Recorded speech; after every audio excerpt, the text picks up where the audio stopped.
Hello and welcome back to Think Outside the Blocks, your weekly official Brickworld live stream where we talk to you about thinking outside the perceived rigidity of the Lego medium and also thinking outside of your mental blocks when you're creating original creations out of Lego. I hope you guys are pumped tonight for some March Madness. I know I am. I am your host, Mark Larson, and everybody's favorite host is over here on my left, Mr. Ben Z. Cerberus Hauger. How you doing this week, Ben? Madness. Pure madness. Oh, you're mad. No, Oh, just madness. gotcha. It's That March. makes more sense. March Yep. Madness. So should we take a look at the run of show for tonight? I believe it's brought to us by the letter M.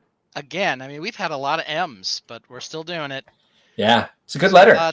Quick, we would do a little recap of our sort of mini live stream that we did so that you could preview Maple.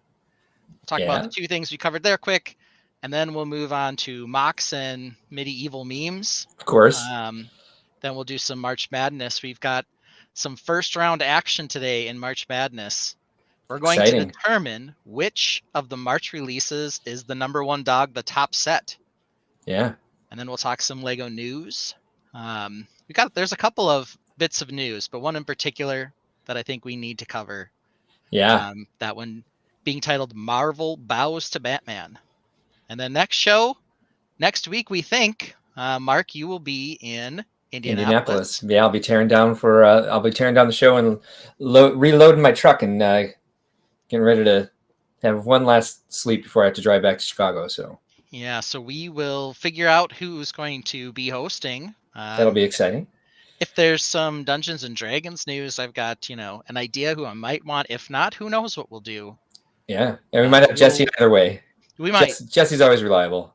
We might, and regardless, we'll probably do some more March Madness next week. We'll get some second round action in. We got some comments coming in already. We have Big Nate Bricks is here tonight. Rob Claxton is here. We had V Mac Attack sitting in the pre-play gang complaining about the Fabuland and Animal Crossing figures. V Mac Attack, not a fan of the figures we used for our thumbnail this week. You're going to see a lot of those figures in this stream, my friend. VMAC already has an idea of which set should be king. You'll have to see what seed the MP4/4 got. Maybe it's not a top seed. Maybe it's a high seed. I guess we'll see. Help me out. What is that? That is, well, we'll get to it when we get to it. That is one of the large race car sets. Okay, I vaguely remember seeing those. I don't pay too much attention to the cars, to the Technic sets in general. If it got like a number one seed or something, you can tell me that's too high. Well, I guess we'll see.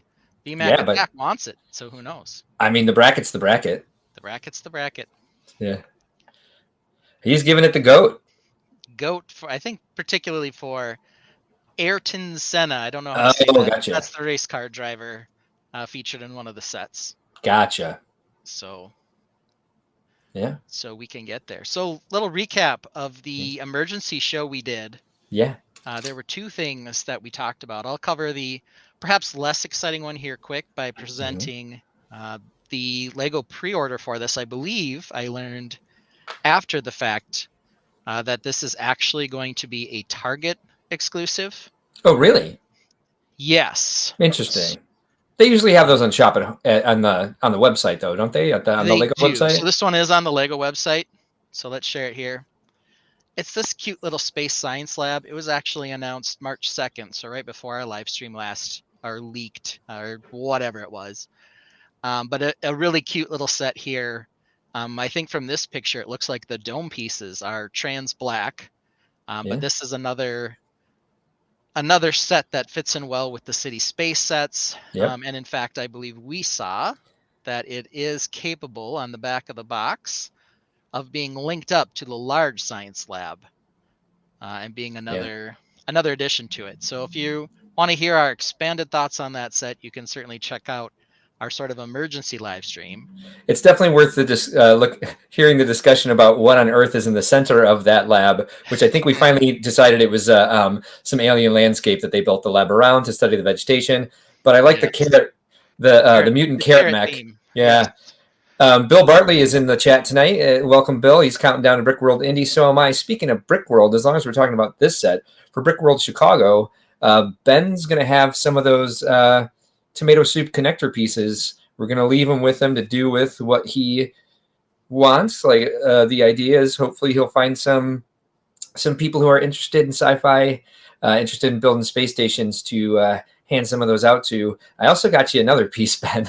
Ooh. Yeah, so I got you the super action piece, the zoom, the zoom action. Yes, I like that piece. With the axle hole. Yeah, I figured as much. Charlie Kaufman is also in the house tonight. Rob Claxton asks, is it me or did Lego bring the trans black back? Because I remember that color for the Bionicle mask. I don't remember the like the big ones that were in the Bionicle system sets with the minifigures. Is that the one you're talking about? Like had the big mask that was like the entrance to the castle or whatever. I didn't realize that any of those were transparent because I did not pay a lot of attention to those sets, and I don't think a lot of people did either. But I think for a long time that there's trans black has been around, but they used to call it trans brown, or I don't know if there's a different mix between trans brown and trans black, but there is. Not so sure. Actually, the color that you might traditionally know as trans black is now trans brown. I think it was called trans brown for a long time by Lego, but different by Bricklink or something. Yeah. But this newer color that came out this year or last year is a darker shade. So it's darker than trans brown. Obviously, it's trans black. But that's the kind of the new color. So it's a little interesting. Speaking, the other thing we talked about yes. last week, got to get it up here, was this little adorable thing. Don't call her Mabel. Her name is Maple. I know. It's really easy to do, though. It's really easy to mispronounce it, especially if you're trying to say Maple's Pumpkin Garden. That's a lot of p right in a row. Yes. I wonder what her seed's going to be, or if she made the list at all. But she's my goat for at least this portion of 2024 that we've seen so far. Waiting to see those brickheads. Waiting to see the other set numbers that leaked that are supposed to come out August 1st. Just get an idea of what those are going to be. We had the images of the March sets for so long without even being able to pre-order them. And now I'm itching for some more Animal Crossing because it's it's been a whole 10 days since these were finally released, and now I want more. Like any respectable Lego fan, gimme. One thing I keep forgetting to talk about on here, and I'm thinking of it now because we had both dogs here last week during the stream, and we talk about our sorting headaches from time to time.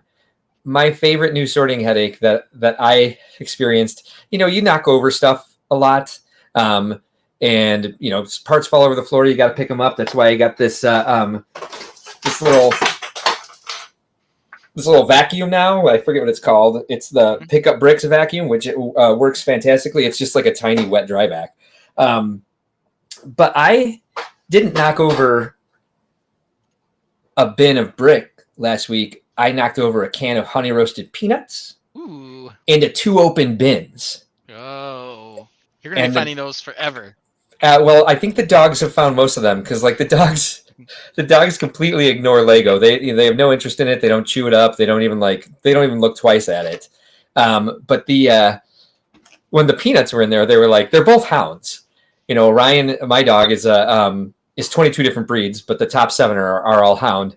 And then the Vizsla, they were in there, and I just kept I'd be working, and I'd just hear I'd hear part rustling, and I'd be like, damn it, there's still more in there.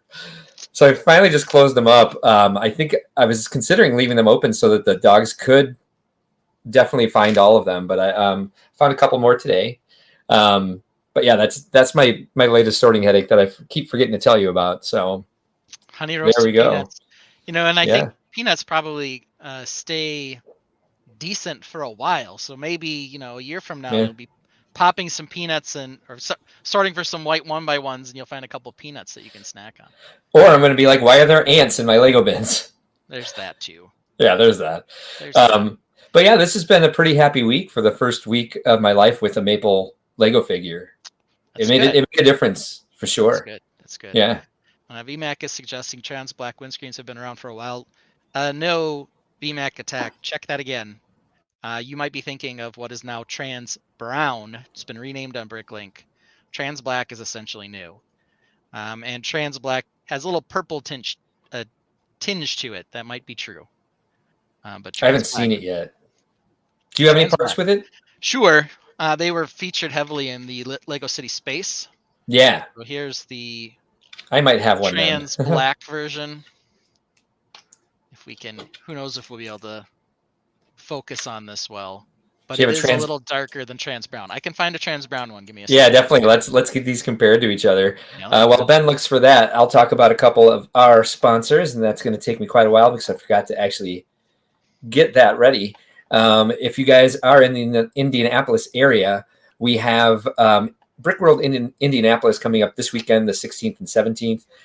If you're an AFOL and you're in the area and you want to display, you can always hit us up for an invite on Discord. If we have room, we'll let you display. For the first time in a while, we have too many display requests at Brickworld Indianapolis. We were able to fit everything in, but it makes our aisles really small, which is unfortunate because we want the public to be comfortable while they're there. But it's this weekend. You can check out brickworld.com to see more information about Brickworld Indianapolis. And of course, Brickworld Chicago this year, we have our first official hosts ever. We're going to be looking at having ACOB, a couple of brickheads, as our official hosts. They're going to be running Influencer Rally, and they are going to be bringing in some of your favorite YouTubers for autograph sessions, doing some live streaming from the show, and just doing a bunch of fun stuff for the weekend to make sure people are engaged in having a good time. They know how to have a good time. They love Brickworld Chicago, and we're very happy that they have accepted our invitation to be our first official Brickworld celebrity hosts. So Ben, let's take a look at these. Yeah. So this one over here, trans brown, what used to be trans black. Mm-hmm. This one, the new trans black. You can see. Oh yeah. It's a good shade darker. Yeah. So that's the newer color. Lots of new pieces coming out in this trans black now. And I can see that that purple tinge that they were talking about. Yeah, I mean a little bit of a purple tinge. I would agree, especially if you hold it sort of where the highlight is coming through it. Kind of gives a little purpley reflection. Yeah. Thank you, VMAC Attack. I appreciate that. And thank you to Roger Snow, he's taken over from doing the expo layouts for me because I didn't even know until I was trying to put the driving instructions, because typically our displayers can drive into the hall and drop off their stuff and then drive out, and we don't have the room for vehicles to fit down aisles. I'm like, why are the aisles so small? And then I was like, oh wow, there's a lot in the layout this year. So it's nice to start having some staff and have people helping out with the shows and give me more opportunity to build the brand through things like this and some other perhaps exciting news that might be coming down the pipe soon. We'll see. Not ready to say anything about that yet. I know. Keep the secrets. Mm-hmm. All right. So are we taking a look at your mock? Do you want to start with my mock, or do we want to start with yours? Well, it says mocks and medieval memes, so I guess we could start with mine. We very rarely start with mine, don't we? Hey, it's madness this month. We might as well start with yours. Hey, everything's crazy. There we go. Here it is. Add it to the stage and then do the thing with it. I can't do this unless I'm saying it. Hey. There we go. There she is. There's the whole Fabuland City Gardens back wall. Okay. Before getting up to the cherry blossom trees. So this is and like I did a lot of work this week making sure that you couldn't see through those arches to the structure that was holding everything up behind it, and I completely forgot the windows on the left. So the center arches have stuff behind it. I left a bit of space there so I can get some vines climbing around those columns, and I just couldn't make any sense out of the something being planted in the staircase. Like I tried to put green in there. Like, yeah, they dug this into a hill. It's obviously a bearing wall that's holding back this hill behind it. But it still just didn't make much sense, even though I had pictures like it from my trip to Italy, where, I mean, trees are growing just directly out of the pavement, just because they've been around so long. They're surviving all that. Growing up, vines that are growing up buildings where the roots are just in the cement, basically. But yeah, here's where we're at. If you need me to zoom in on anything, I certainly can. We could solo it for a couple seconds here to talk about some things. I see that Maple's pumpkin garden there is still hanging out on the side. Yep. So it's built and invading your mock. And that pine tree I'm not crazy about. Yep, it's Yes, your certainly favorite. there. Um, not the worst Animal Crossing tree according to you. But here, the big changes Correct. I see. First of all, to talk about, uh, you made some changes to the door. We talked quite a bit about the door before. Oh yeah, all I did was take that tan thing off, and I was looking for the black bar with the 1x1 round plate, and I don't have any. Couldn't find them, so it's just blank for now. Yeah, so I do think even the adjustment of just taking off those two somewhat unusual pieces makes it look like Yeah, two doors now, yeah. Oh, cool. which definitely what you were shooting for. I also see that you had some sort of iron lantern here up above in the corner. So what can you tell me about this interesting lanterny sculpture piece here in black? How do you feel about it? I've been waiting to show this to you. um. Okay. Yeah, I think from the angle that it was at, it didn't really look like anything. I can see it's got more shape now that you've moved it a bit. Uh, it it seems a little bit out of place, quite honestly. That's how I was feeling. Yeah, I think it's well designed. I don't have an issue with the design. It just doesn't quite seem like it fits here. It was definitely chunkier than I wanted it to be. Yeah. I think it might do better because the, it's based off of a lantern that I saw that was actually growing. I'm sorry, that was coming out of the side of a building and had vines growing around it. And I just thought we wanted something different around those areas where I had all those like boxwood, those rounded boxwood plants. And so I was trying to come up with something different there. I thought the lanterns would be cool, but I mean, I'd like Yep. lanterns to be somewhere around here, but I think I'm going to take that off and maybe do some stone lanterns or some other sort of representation of light for them Okay. to be able to enjoy their rainy days and their nights in the Vagabond City Gardens.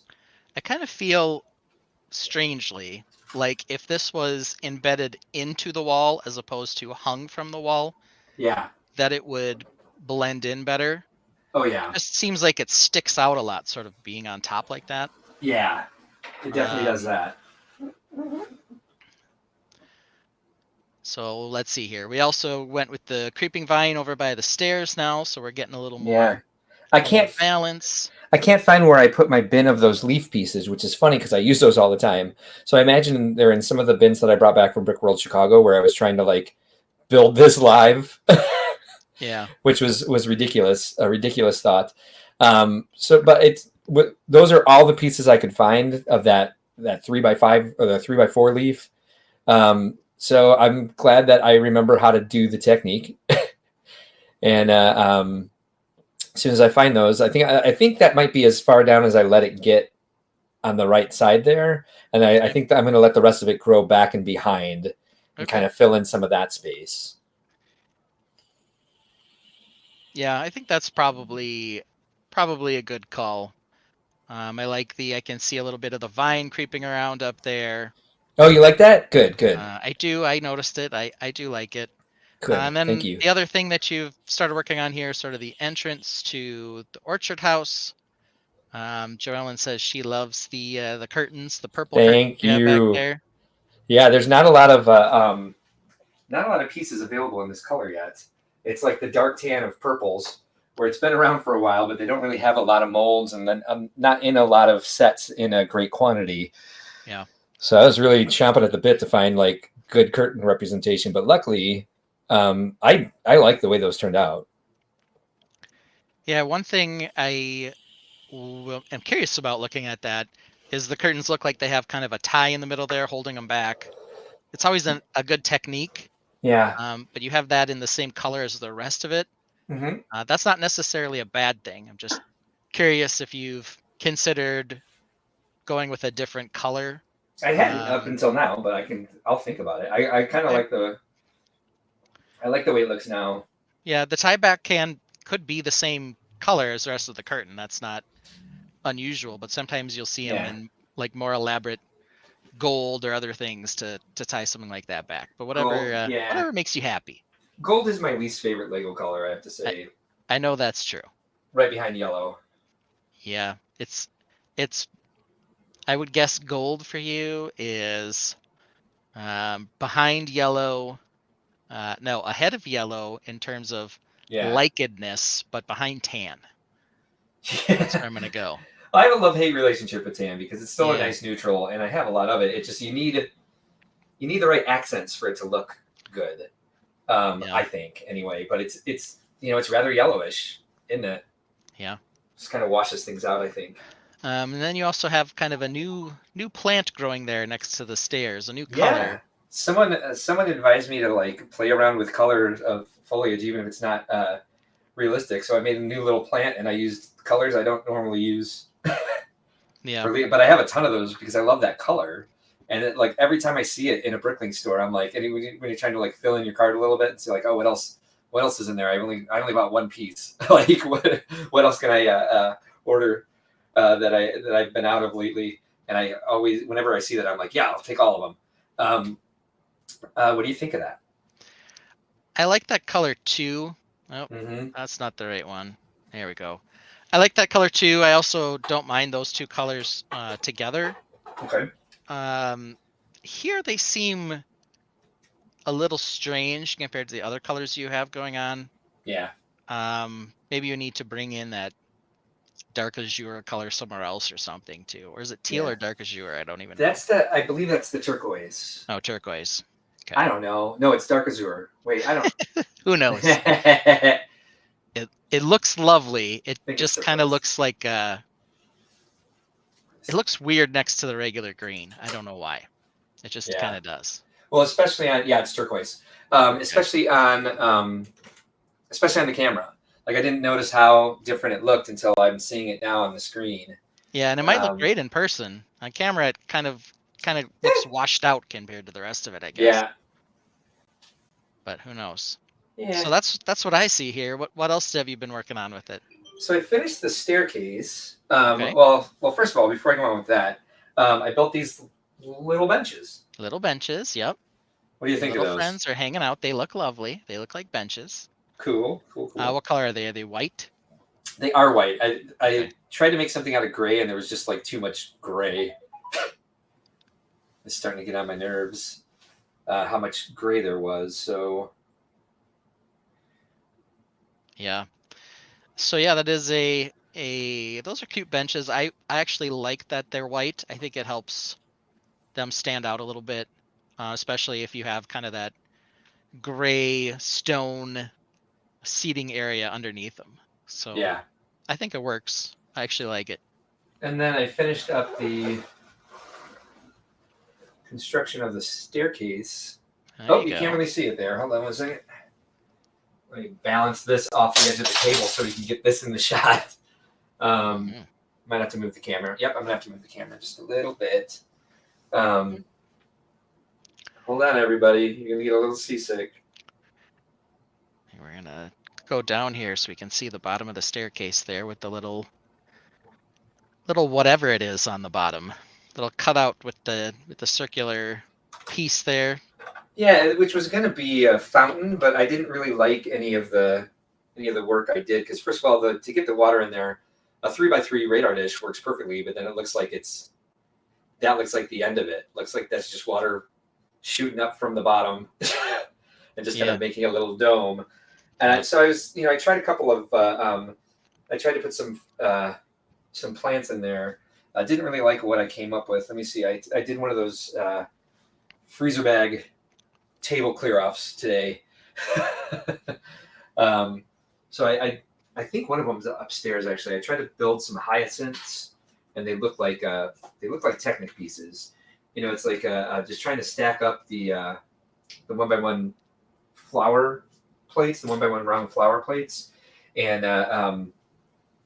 stick them on the end of the flower stems, but hyacinths grow straight up. So I was trying to find a way to get them to go straight up. Where did I put this back? Oh well. Oh, here it is. So I had something in there. I brought the hyacinths upstairs to show Matt. Like, what does this look like to you? And he doesn't really know flowers, so he didn't really have an answer. I had something like this in there. Okay. I wasn't crazy about what was happening. I did this with it as well. Like maybe it's a little tree or some sort of shrub, but I didn't like it, especially because next to the turquoise plants, is very, very just too much odd color compared to everything else. So we'll see what ends up going in there. Okay. I like the arch with the darker color behind it. I think that's a nice finish. I also like the bowl you have there. You just need to figure out what to put in it. Yeah, it needs something in there. Something. I thought what would look nice in there would be like a little statue, but like what kind of statue do Fabuland characters build? And so I might put like a gray minifigure in there and like some, a gray minifigure with the gray head and like a gray helmet and a gray sword or something like that. That's a pretty easy way to do like a statue, but then it doesn't look like the people who live there. So why would they have it? I've done a white statue before with the seagull head, the Fabuland seagull head. I'll move this back. But if I've been moving this around a lot, so my vineyard doesn't look quite as robust as it normally does. Big Nate says you could try to make it a bird bath. That's a good idea. Well, I mean, the thing is, getting water in there was my big issue, because my first thought was to make it a fountain, and so I can try it. Just not sure. I don't want to just dump a bunch of 1x1 rounds in there, like the Eurobricks way of creating water that we seem to have. Eurobricks way. I think somebody else referred to it that way, actually. How dare you, sir? Okay. All right. Let's come up first. So this is what we're looking at with the whole thing there we go. together, and these grapes go up here somewhere. Paige suggests we have garden statues of animals. Why wouldn't Fabuland have humans? Oh, that's cute. I like that idea. Yeah, Paige, I've suggested any number of times that we do a collab sometime called People Zoo. Yes. Where it's the animal characters walking around observing the people in all of their little glass cages. I'd want to use regular Lego minifigures for all kinds of reasons. I don't know how unclothed they'd be in their natural habitats, but it would be interesting. Right. How about just regular old grayfish spitting water? BMax suggests. Oh, I like that a lot. Tim is here today. Tim and Mighty is in the house. Tim's throwing down a we're not doing People Zoo. He is 100% against People Zoo. Yeah, he has been since you first mentioned it. It is. Paige Pritchard is for it though. So yeah. I don't know. Yeah. I might do it without Tim. That's Yikes! Is that possible? I don't know we can do that. Not for an official collab. Yeah. No. So there's kind of the whole idea. Well, half of it, because there's still another half of the orchard on the other side of or the vineyard on the other side of the table. So this is kind of like, again, I'm putting a lot of work into a backdrop. But I mean, it's as we're getting into the orchard house. That is one more thing. I thought I would. Whoops, that's right. I put this together. Hello, puppy. I heard your dog this time. Yeah, her nails are getting really long. She does not like having her nails trimmed, and I don't feel like fighting her. Maybe after Brickworld Indianapolis. Damn it. Just give me an idea of. That's why I was looking for that stupid arch piece. Just I wanted to finish out the shape that I was going for in this. I guess it's kind of hard to see there. Where's a better place for me to put this? If I move maple, this kind of here, put it more in the landscape. That's going to be the basic color scheme for the orchard house, which will go off to the, from your view right now, the right. Okay. Thoughts? Yeah, I'm still having the same feeling about that turquoise color. At least in this part of it, it looks kind of washed out and muted compared to everything else. Yeah. But, maybe if you built some more of it up, I'd feel differently. That's just sort of my immediate reaction, I guess. Yeah, I can see it definitely looks more similar to the green on screen than it does in person. And plus, the house is going to be over here, over in this area, so it'll be far away from all of this. Yeah, it doesn't help any that there's green underneath it here too. So yeah, but maybe in person it's more appealing, or maybe after a little more of it's done with some windows and some other stuff. But just sort of my immediate reaction is I look at that and I say it just kind of looks faded. I mean, it doesn't look as vibrant. The other color option would be the dark azure. That I like.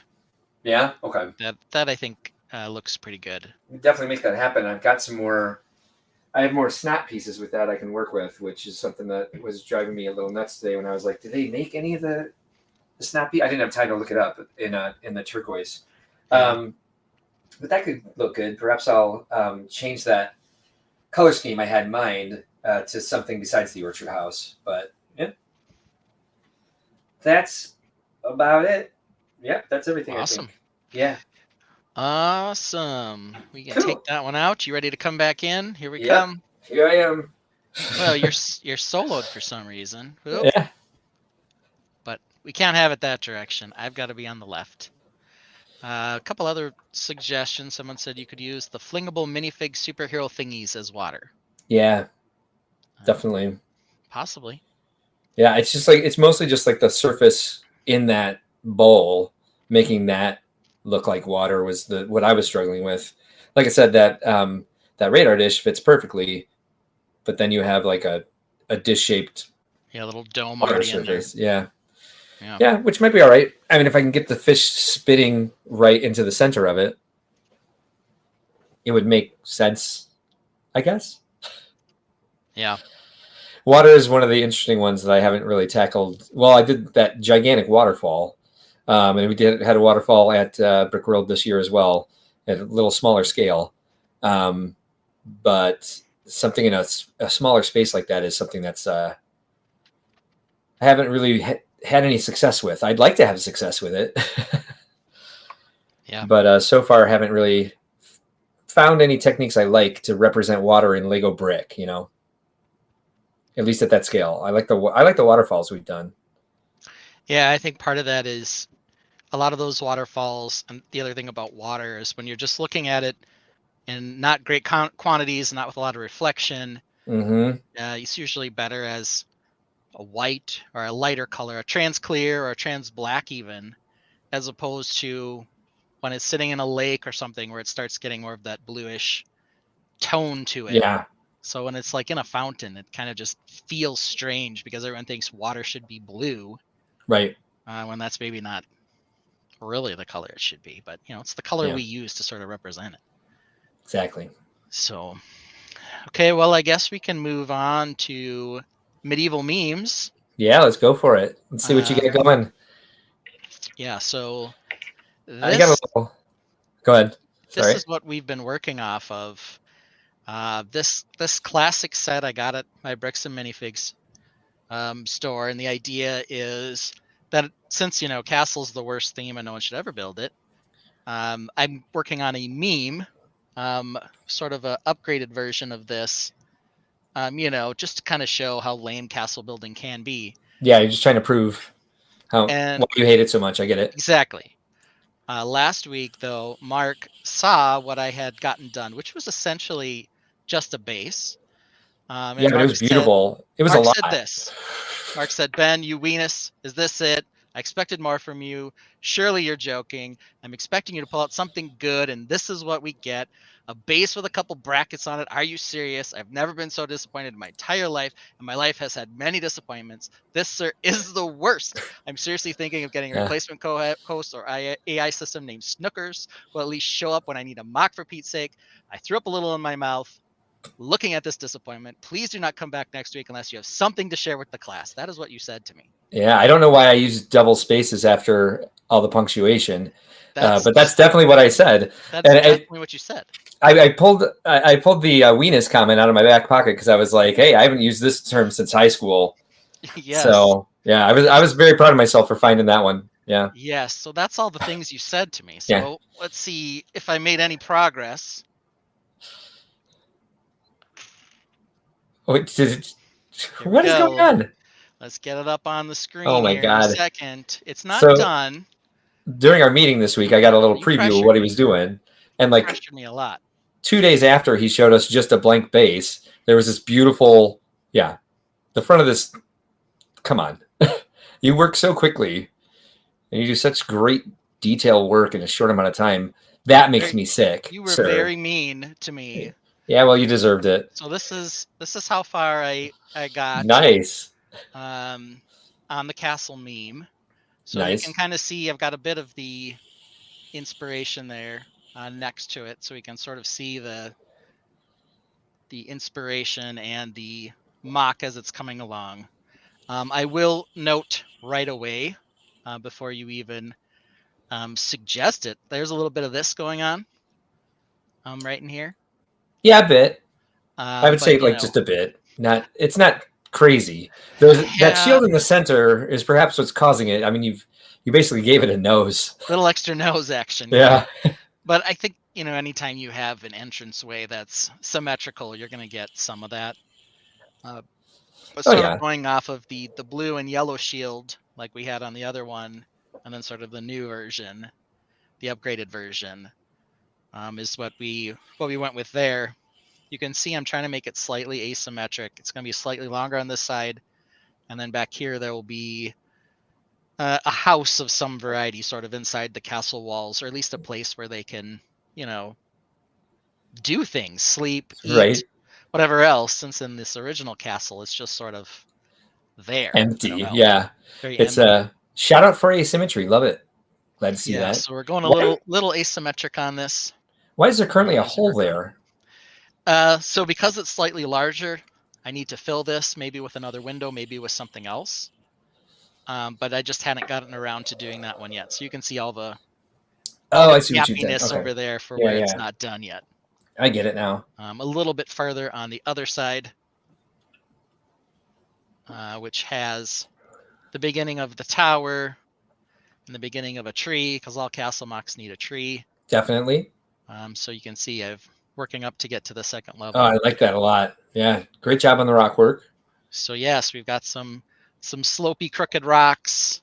Yeah. The base is asymmetric in and of itself, so the tower has to come down off the rock. So you kind of got that blend into the rock effect. Don't you love showing your mock on screen and being like, oh yeah, I threw a bunch of extra pieces down here? Yeah, this right now is just sort of hanging out there. It'll be a tree someday. You and me and 1x2 light gray tiles. I spent half the day today just digging 1x2 tiles out of my mixed gray bin. Yeah. So that's where we are. Yeah, it looks great. We've got a working drawbridge and a door and a little bit of an interior. But we're still working hard on this. You did this in a week, man. Yeah. That's how far we got in the week. So It's great. quite a bit to go still. But there's sort of where I'm going with the medieval meme. Yeah. Yeah, it's looking good. It looks like you're honoring the original set. And then, chunkifying it to the point where it, has some function inside besides just guarding nothing. Yeah, I mean this. What's kind of fun about a lot of these old sets is they were, playable to some extent. Yeah. This one, I think this must be. I don't know if this was intended to be like a little don't know what that is supposed to be. A jail or a horse hookup? I don't even know. But that was as close as we got to something that they were doing inside the castle as Yeah. we got on this one. And then there's one little extra clip on the side here that holds a sword in case you needed to hold a sword somewhere. There's no load bearing underneath it. It just, that tower just kind of floats. Yeah, it's got this black beam, kind of precariously designed there. So yeah, and maybe not the best in terms of structural rigidity here, but I know that you've always been offended by castles, so you may not have paid attention to all the sets that have come out over the years. I think when they came out with the Black Falcon's Fortress, they started thinking more about the playability and like yes. the stuff that would actually go inside. They had to guard it in. They had the whole like system, the battering ram, where you could like add the extra walls and kind of build stuff out a little bit more. We got our first half timbered castle wall to look like there's more of a village behind it, and now they're definitely starting to kill it with how actual castles function.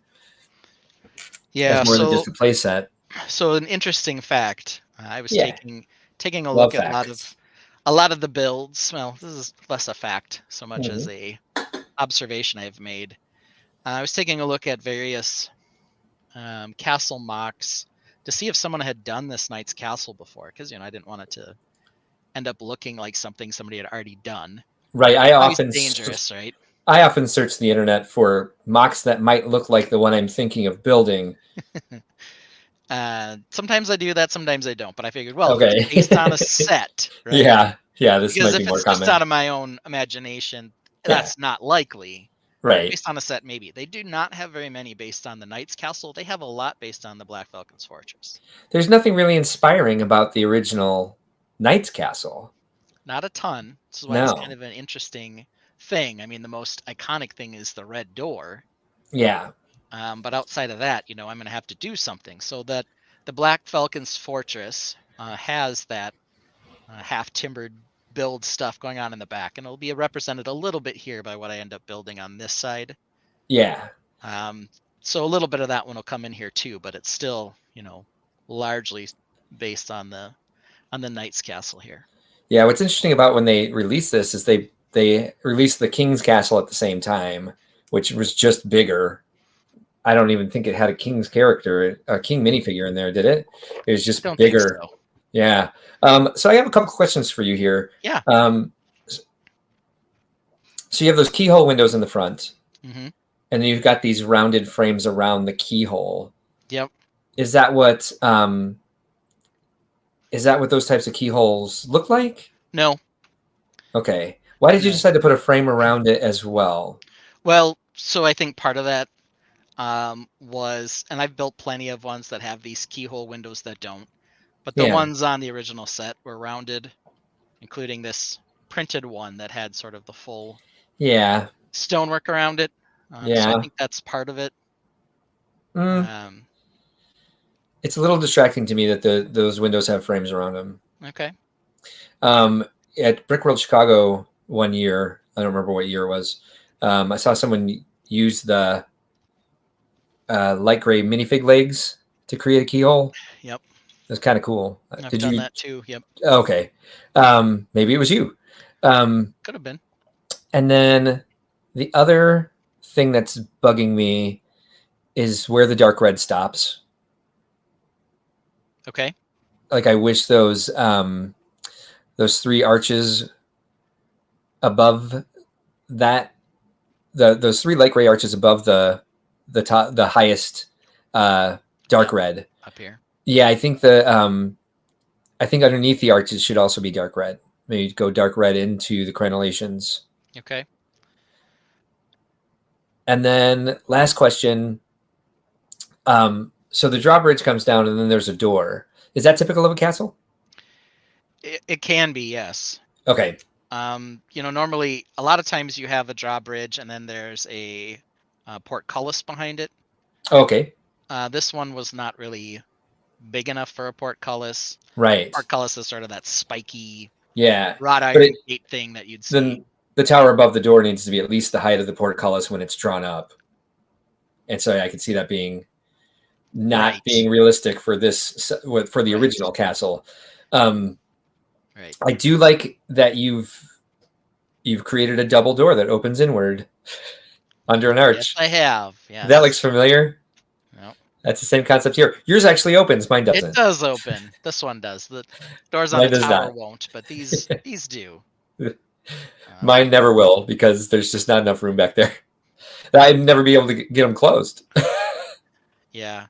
And part of also making this a little deeper here is the original castle had sort of some depth with a couple arches down in here. They weren't really functional or anything.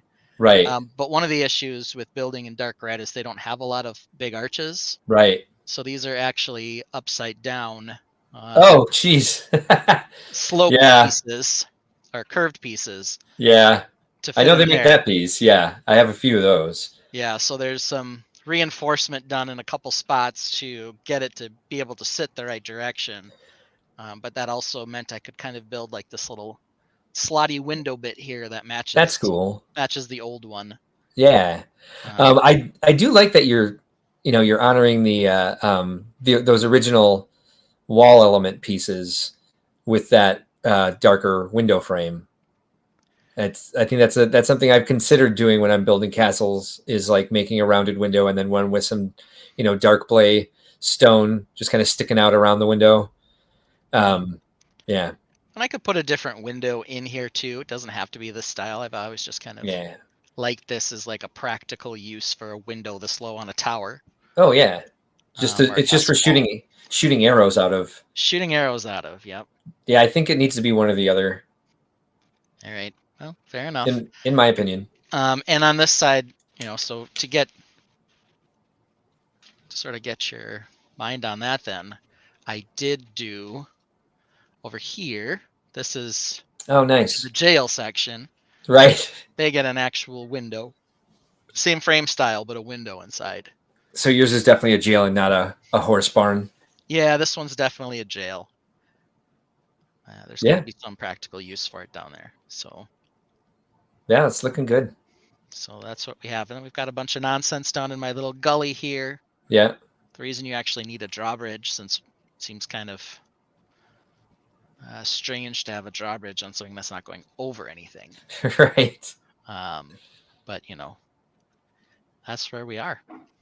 Great. So Looking any other good. thoughts? I know we took a look at the plants and you said, well, I don't mind the two colors. I'd be better if you had all the same flower style, but this is kind of where I've left In it for seeing now. the whole thing together, I especially knowing that that's functional as well because you wanted to be able to get those. The little stems. Yep. Yes, yes. I think it's fine. Like when you turned it around, I was like, oh yeah, I talked about this when we looked at it this week. But I think it's all right. Actually, looking at it now, it doesn't bother me too much that those are mixed. Lego Team B is here and says that it's looking great. Thank you, Lego Team B. Yeah. So that's where we are. So the Yeah, you meme did that so continues. quick. Well, it seems like you're having fun with it. Well, I mean, to build a castle mock, all you need is some rocks, a gray Yeah. wall, and a tree. So I'm like, Yeah. almost there. I just have to finish my gray wall and my tree, and I should be ready to go. Well, if you can find your 1x2 tiles, then yeah, that's going to go quickly. Well, not like I didn't think you were having fun with your chunkifying your mechs or the modular that you did. Is I know that there was a bit of a burnout after the September, Yes. after Brickworld Chicago, and then into September. I was a little bit like, all right, enough of building for what other people say I should build, or what I've agreed to build in the case of the collaborative. Well, you Yeah. agreed to join September too, for that matter, but I did. Yep. but I Yeah, get it. I get my definitely get it. castle out of the way, get my meme out of the way, then I can move on to something else. Yeah. But there we go. So good times. All right. Yeah. Well, Excellent job. let's hop over to our run a show. And let's get us both back up on here. Here And we there are. we go. We are going to now move into the topic everyone's probably been waiting for, March Madness. But before we Yeah. do that, two things. One, do you need a bathroom break? No, I'm all right. Awesome. And 2, do we have any sponsors you want to shout out when we get the bracket up? Oh, sure. Big Nate Bricks also says it's a nice build. Jim Marin is here, loves the rock work. Let's see, where am I at? Let's add this to the stage. As we already talked about this evening, we saw ACOB. They are not only going to be the official hosts of Brickworld Chicago this year, they have a weekly live stream as well. They're on Thursday nights. If you love Lego Star Wars, you should definitely check them out. But they hit a little bit of everything about Lego. So check out a couple of Brickheads on Thursday evenings at 8 p.m. Central. Brickshell Cases is someone that I actually finally got the work that they've been asking for to them this week, and so we should be able to maybe share some exciting news soon. But great products here. Ben and I both have some of these. I can show you mine in a minute if I remember, because a lot of times by the time I get through all these, I forget that I said I would do something. But it's basically collectible. Cases that you can put your favorite minifigs in, or you can put an entire CMF line in, or whatever you want to use them for. My favorites are the wall-mounted ones that have magnetic fronts. Really great idea for a product. Got a lot of different products on here, as you can see in this picture. We've got stands for certain Star Wars ships if you want to display them. Actually, there's a ton of those. I'll show those off real quick. But they've got, every time that we've shown them on the live stream, they've got a new product on here. So this one's new this week, the display stand for Universal ships. Oh wait, no, we have seen that. It's just a new picture. They've got one here for the Coruscant Guard gunship, one for your UCS Millennium Falcon. That's just amazing.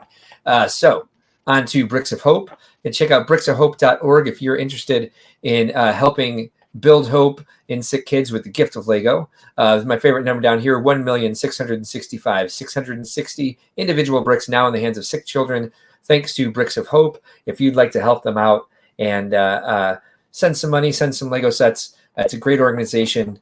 Bricker Builds, if you don't know who they are, I assume most people follow them on Instagram and other social media. They do a lot of fun videos, a lot of fun crowd interaction at the shows that they go to. They got some really cool products here. You can check them out. You can see stuff like web shooters, not necessarily anything specific from any certain brand.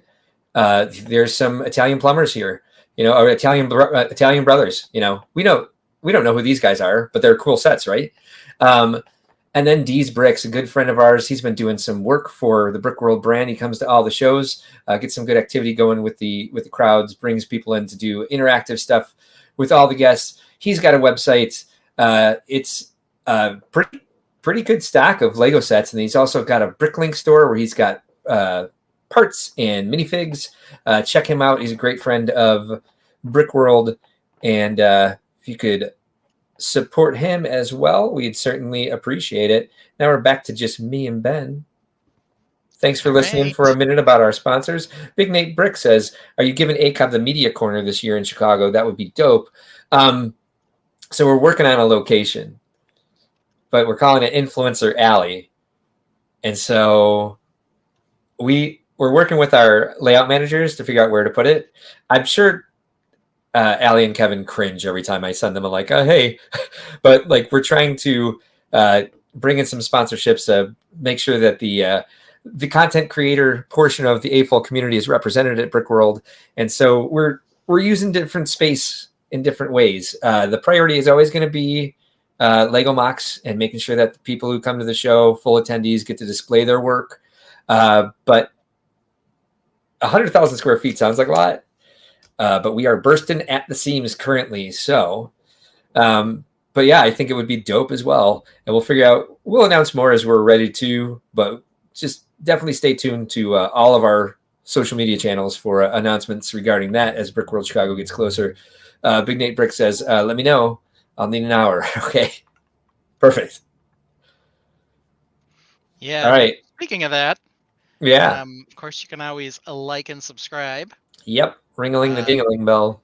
Especially because we're going to have a little continuing segment here as we move into March Madness.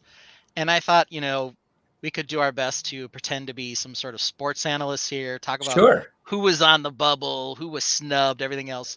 But you need some exciting music for that. So we're going to use some of our little free StreamYard music to get a little music in here. So let's get our bracket up. Normally, there's in the NCAA men's tournament at least, they have 68 teams with four play-in games. That was too many for all kinds of reasons. So we went to 32 sets that were released March 1st into 4 regions. So here we are, our first region, the Indianapolis region. Interesting. Why was it Indianapolis? Well, I'll let you guess, Mark, but... Is it because Brickworld Indy is this week? It could very well be because we have an expo in Indianapolis this week. Yeah. So here we go, revealing the bracket for our first 8 sets.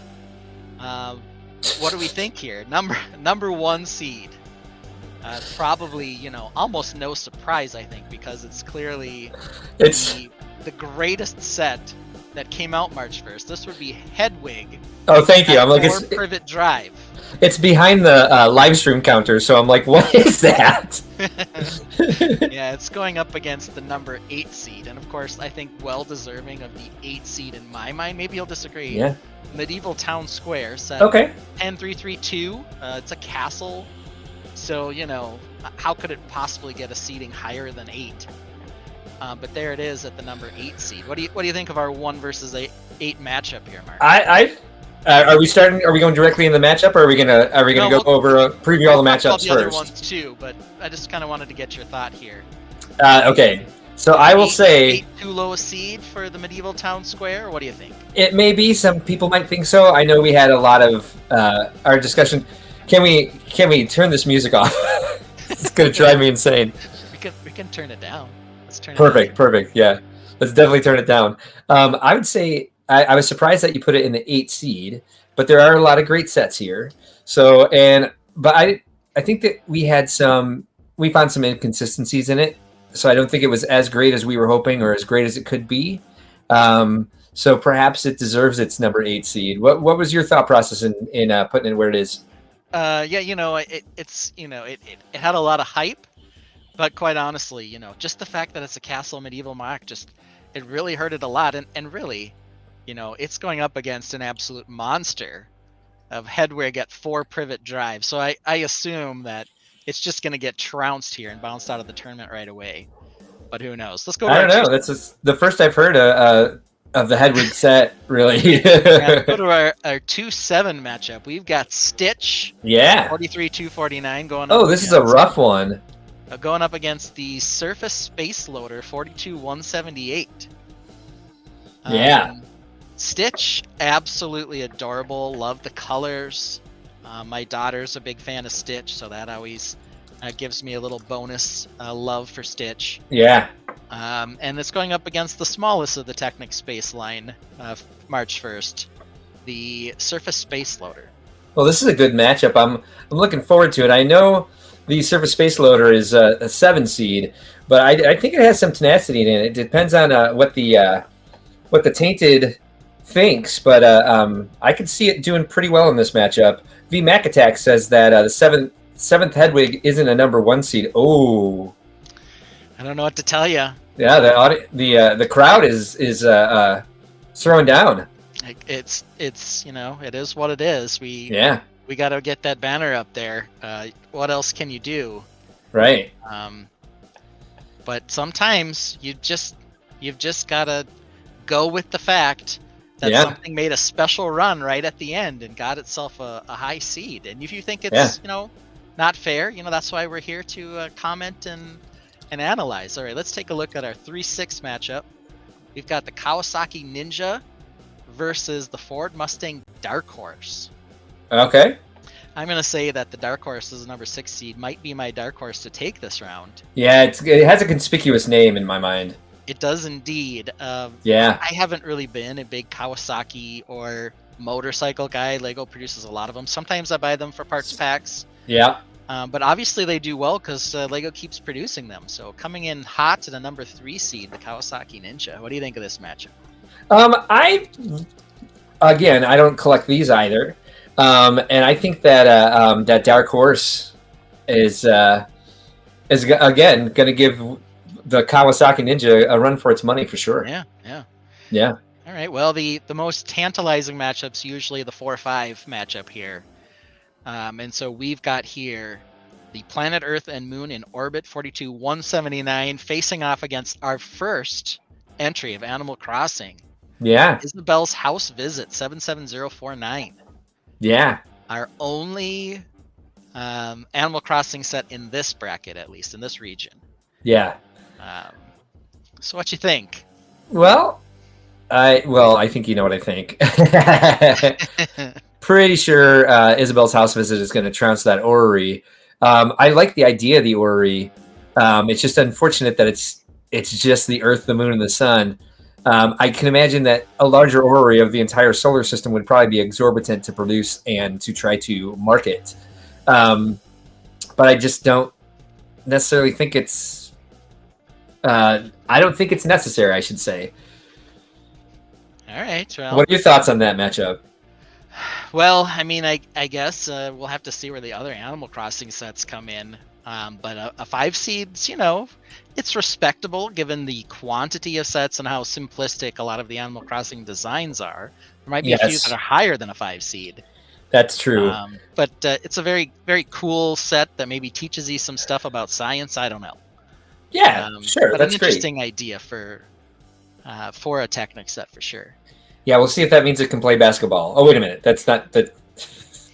Not exactly what we're doing here, but yeah. Yeah. All right, do we want to see the other regions, or do we want to just see who wins these rounds first before we move on? Well, I agree with VMAC Attack here that it's a cool idea, but that orbital arm is chunky. It is chunky. Super chunk. Yeah. Let's go ahead and check the other regions. How about that? All right, let's do it. So we've got the Milwaukee region. Maybe you've noticed a theme now here. Yeah. Milwaukee region. We do Brickworld Expos. Is that what's going on? Really? That would be crazy. Yeah. We've got the number 1 seed Mars Crew Exploration Rover 42-180 facing off against Aaron's Ninja Off-Road Buggy Car. Okay. I think this one is going to be a complete pummeling. Yeah, I agree. I think Aaron doesn't stand a chance. I don't know how Aaron got in here, to be honest. Yeah, that's a good question. Was there a snub? Did this set kick out something more deserving? I don't know. Yeah. And we got the 2-7 matchup here. We've got Maple's Pumpkin Garden. Yeah.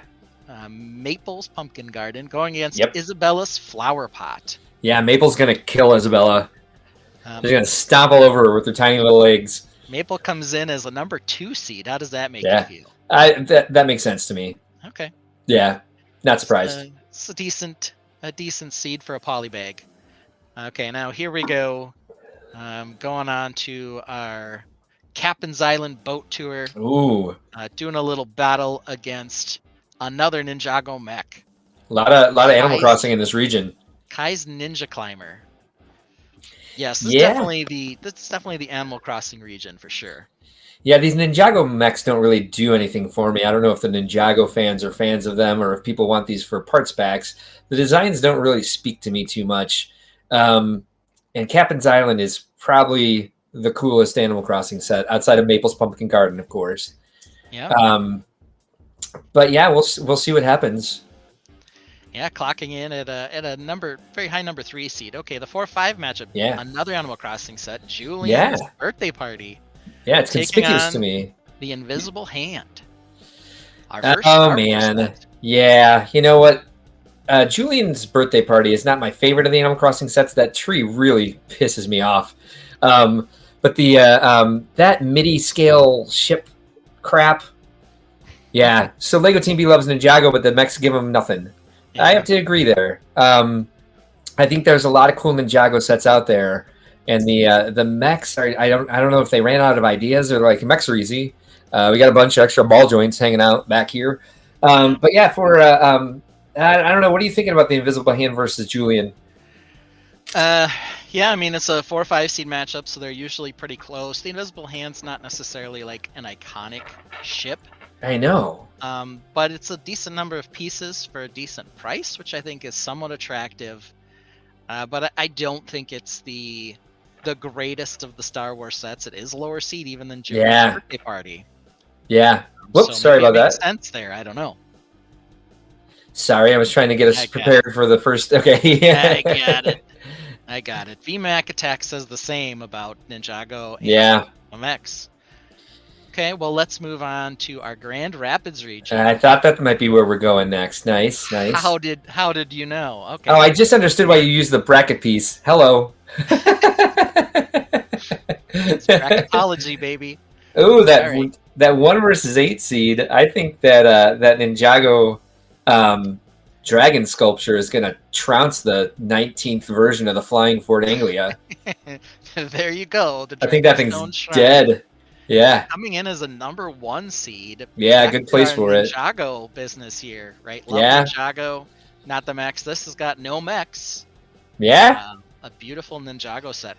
yeah. There's plenty of stuff that they came out with this year for Ninjago that isn't mech based. Yep. I don't know why. Yeah, the mech push annoys me. I've said enough about that. Sorry. Let's move on. Millennium Falcon, #2 seed, the midi-scale Millennium Falcon, taking on the Audi S1 e-tron Quattro, another speed champion set in sort of the low seed here, coming in as a 7 seed. Think of Yeah, all of the midi-scale ships. There was a very famous midi-scale Millennium Falcon before. This one's more detailed. I yeah, doubt it'll have the same popularity. But here yeah. it is. That is a #2 seed. What do you think of that? I think this one's going to be close because I could really probably care less about either one of those sets. Fair enough. The #3 seed, the boarding of the Tantive or Tantive 4, Tantive, yeah, taking on Hagrid's Hut version 987. yeah, exactly. This one, Hagrid's Hut, An Unexpected Visit, being the title. Man, do you remember that original Hagrid's Hut roof? That was Yes, I like do. some sort of like laminated paper. Yes, yes. They've just gotten more brutal and strange since then, believe it or Well, not. we certainly know how M&R Productions feels about this set. Do you know why so many people are upset about this This this Fives Tantive figure? set? It's the Fives Yeah. figure, apparently. I What? thought What? he's fine. I right? I don't know why people are Whatever. so upset about him. Yeah. People don't like it. I think It is weird to Yeah. have a clone trooper in this set since the Tantive was at least canonically. Oh wait, no, canonically, no. after. The Who's order, after? yeah. Well, the order that the movies are released, it technically comes before, or I don't know. Is he from late? I don't know the Fives figure what, but I imagine since he's a clone trooper, He's a clone it would be trooper. pre the events of A New Hope, pre A New Hope. Correct. Yep. Yeah, I mean they haven't historically really lined up the special figure that well with the base set. Okay. So that's not a surprise. They kind of did the same thing with the 20th anniversary ones. Whatever the bonus figure was, it didn't make that much sense with the set Yeah. itself. Yeah. So that's fine. Okay, this one might be a little spicy. We're gonna go with the 4-5 matchup: the Talking Sorting Hat versus Forest Animals Red Fox. Yeah, that'll be an interesting one for sure. Yeah, if it wasn't for the fact that this is a talking sorting hat, I would think the forest animal would trample all over it. But the talking sorting hat does talk. I don't care. So I could care less that there's a talking brick in that one. we'll see. Oh, it talks. Great. All right, let's move on to our last region, the Fort Wayne region. Fort Wayne. Look at that. Oh, Alright. that's an interesting matchup, that first one. #1 seed, Snow White and the Seven Dwarfs Cottage, taking on Bunny's Outdoor Activities. Yeah. What do you think's gonna happen here? Oh boy, I think this one might be a bit of a slaughter. Yeah. Animal Crossing had a couple of decent seeds in here. This one's an 8 seed and probably deserves it. I agree. I think it's gonna get trounced by Snow White and the Seven Dwarfs. Quite possible. And we've got ourselves a 2-7 matchup. We've got the Mercedes AMG F1 versus R2D2 75379. Again, it's like the fifth version of R2D2. Yeah, and they have 2 coming out right now at the same time. VMAX says this is the best region, and we already know why, but we'll get to that. Right. Yeah, they've got the big R2D2 for like $240, and then Yeah. this little R2D2 for $100 plus the weird bonus figure, which is sort of a canon offshoot, a a movies plus plus figure, and Dark Malik. Is that who's in this one? Darth Malik? Dude, I don't know. I don't either, but it's somebody, once again, doesn't really relate to R2D2 in any way, shape, or form. Mm-hmm. All right, we've got ourselves the 3-6 matchup, the VTOL heavy cargo spaceship taking on Hogwarts Castle Owlery. Hauger. How'd you do that? Hauger. Castle Hogwarts. Castle Owlery. Owlery. Okay. Fun times. Yeah, this is maybe one of the better Harry Potter sets of this wave, which isn't saying much. I agree with you. Yeah. So it did knock the boathouse out. The boathouse didn't even make the tournament. And I don't. Yeah, I'm not surprised. Yeah, I don't think that's a shame. Yeah. No, it shouldn't. No, it's not. No, they had no business being here. And then we've got our 4-5 matchup. Another Ninjago set coming in number 4. Wolf. Which is a Shadow Dojo. Beautiful set. Yes, taking on VMAC Attacks, number 1 overall seed. Oh no. The McLaren MP4/4 with Arton Cena, or however you say his name, who's a racing legend apparently. It's the GOAT, according to VMAC Attack. The GOAT. Yeah. Yes. So there we have it. What do you think of our seeds overall? You think this is probably about where you'd expect everything? But sure. Any surprises? Yeah, I guess so. Any surprises? Maybe. But then again, I don't have the list of everything that was coming out. I think it was, right to leave most of those baby dragons and mechs off from Ninjago. Anything that you think's missing? Anything you wanted to squeeze in here you didn't have time for? Not that you created this. They obviously did this for themselves. Yeah, they competed against each other, and this is who won. Yeah, there's a couple things I noticed that were missing. There are a couple of pullback racers. Okay. That were in the Technique site type role. I think most of those sort of were kicked out by the other Speed Champion sets or the race cars we have here. People do like those. They do. I would also note that the Tanti 4 MIDI scale ship did not make the listing here. Oh, I didn't know that was a thing. It is, but there were already 2 that made the tourney. And choosing between the boarding Tantive set and the MIDI scale ship, the boarding one was the one that ended up getting the nod in the region. Yeah, let's take a look at this. Oh yeah, that thing. I do remember seeing this. Yeah. Okay. So there's a couple surprises maybe that didn't quite get in, but not no too real bad. shockers. Yeah. Nothing too surprising, I guess. I agree with you. And even looking at a lot of these right now, I don't pay enough attention to Lego news anymore to know that they were all March 1st releases. Yep, all March 1st. Cool. All right. So shall we get to our first region, Indianapolis, and start working our way through? Sure. Oh, here we go. Ayrton Senna. All right. Ayrton Senna. That's how you pronounce the goat's name. I'll leave that announcement up to you for sure. All All right, here we go. 1 versus 8, 4 privet drive with Hedwig there, taking on this terrible medieval town square. What do we think? What does the tainted think? What does everyone think? Who should win this round? I'm mostly interested to hear what the tainted thinks, because I'm kind of thinking it's 8. I think there's gonna be a big old upset in our first matchup. I think number 1's gonna get knocked out here. The 8 seed, he thinks, doing a little business, doing a little damage. Well, let's take a look here. So this is up against. Whoops! I changed my screen. I was not ready for this. It's up against this. All right, so we have. Who is this for? We talked about when we first saw this. Like this set is such a piece of crap. Like I just like it's just like the most random scale. It's like, look, there's a trunk with stuff that doesn't fit in the trunk, and the owl's just like it's such a bad design. The privet drive sign is the best part of this entire thing. So we're going Lego Team B votes for 8. I vote for 8. Yeah, I'm a little disappointed that Hedwig didn't make a better showing, but let's be honest. Nah, Um, nor should he have.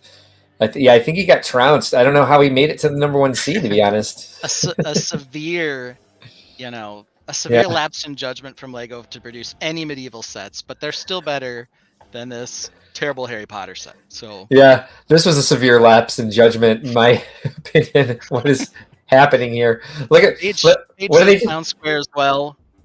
It's basically unanimous, right? What are, what are they trying to show us here? It's Like got what? ball joints, so stealth Yeah. moves. That's what What's? it's telling us. Wow! It actually flies. Awesome, awesome. All right, I, cool. I'd, So, I'd throw it off my balcony for sure. so I say 100%. Number 8, moving into that winner's Right. circle there. All right, we'll move it. Um, Midtown versus 11.5 Owls. How about that matchup? So we're gonna take Medieval Market Village 1 versus 8 of the Privet Drive Owls. I still think Medieval Town Square might take it. Okay, Yeah, pretty sure you're number right. 2 versus 7 matchup. Stitch versus the Surface Space Loader. All right. The number 2 seed here, looking strong. I'll tell you right now, I really like the picture of Mm-hmm. the Surface Space Loader here. But I actually have and built the Surface Space Loader, though I haven't built Stitch. I didn't love the Surface Space Loader. Yeah. It's got some okay features, and one of the cool things about the Surface Space Loader is it can actually be picked up by the VTOL ship and moved around, but it's not wonderful. Lego Team Yeah. B though is voting for it. He thinks that it takes out Stitch. Oh, really? So there we go. Stitch, on the other hand, adorable blue colors. Yeah, My daughter right now is a big fan of Stitch. this is a great character. I Disney has or Disney Lego hasn't done this too often where they're doing this buildable sort of character, but this is really well done. It's a excellent likeness of the actual animated character.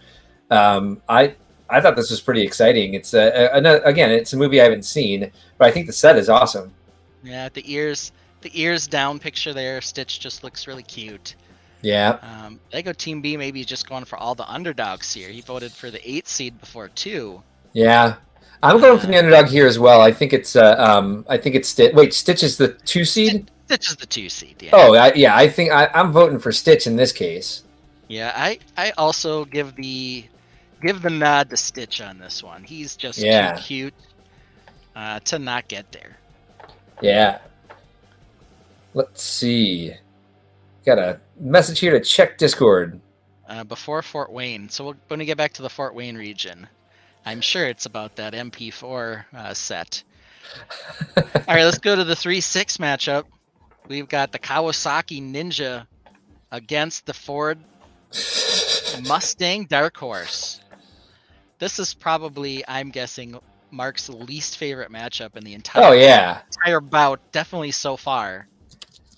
Like I said, I'm not a big fan of the motorcycle sets, but they keep producing them, so someone must like them. Yeah. Maybe it's just people who own Kawasaki's. I don't know. Kawasaki Ninja. But yeah, if you're gonna pick one at this point, then what is it? Well, if I was gonna go with one of these two, I'm leaning Dark Horse. This always happens to me. Oh. I don't know what it is about Lego.com. Lego.com and Firefox. Let me see if I can get a. All right, let's put your bracket back up here, buddy. Sorry about that. Lego Team B abstains. Just doesn't have any interest in either. If that's the case, Lego Team B, maybe we would go with the cheaper one that's got the more system pieces in it, which would be the Dark Horse. Our first, actually be our second upset, because the 8 seed getting out the number 1 seed above was just egregious here. I think that was mostly a problem with the overseeding of that owl, but I don't know. I don't know how that happened. I don't either. Pretty ridiculous, actually. So neither can both lose, Bill suggests. Well, can Bill, both lose? They will eventually. Whoever wins here has to take on Stitch. I think it's like being saved from the fire and dropped in front of a bandsaw. That's Yeah, running at full speed. I agree with that. That's a Um, good analogy there. Yeah, I think even at the 3 seed, Stitch would eat this motorcycle for breakfast. So I think we're all leaning towards then Dark Horse. We're gonna let the Dark Horse take out the Kawasaki. Is that where we're going here? Paige just says car. Well, that's the most definitive thing we've seen so far. So I think we're gonna do Yeah, that. car. Yeah, Num- let's let the dark horse be a dark horse. Dark Horse takes a round. How about that? All right. Then our 4-5 matchup, our first Animal Crossing set. Isabel's House Visit taking on the Planet and Earth Moon in Orbit set. All right. Let's see. Isabel. Lego TV eventually on board with the Dark Horse as well. Good to know. Good to know. I can give you the set numbers if you want to. I wrote them all down. That might help. 77049 for Isabel's. Got them both up already. All right, so we're taking a look at this. Yeah. I mean, I do like the idea. I do like the educational value. I think this would be a great education set. If I was a science teacher in school, I would definitely have it in my classroom. But you know what? I'm not. And so I love the idea. I've when I originally built that globe for our potion shop, I wanted to make it an orrery. And I was just like, oh, no, that seems, now that I look at actually doing it, it seemed like way too big of a project. So good for them for making one that's, people could actually afford. People could take a look at the instructions of this and make a full one if they wanted to, blah, blah, blah. I'm going to vote for this one.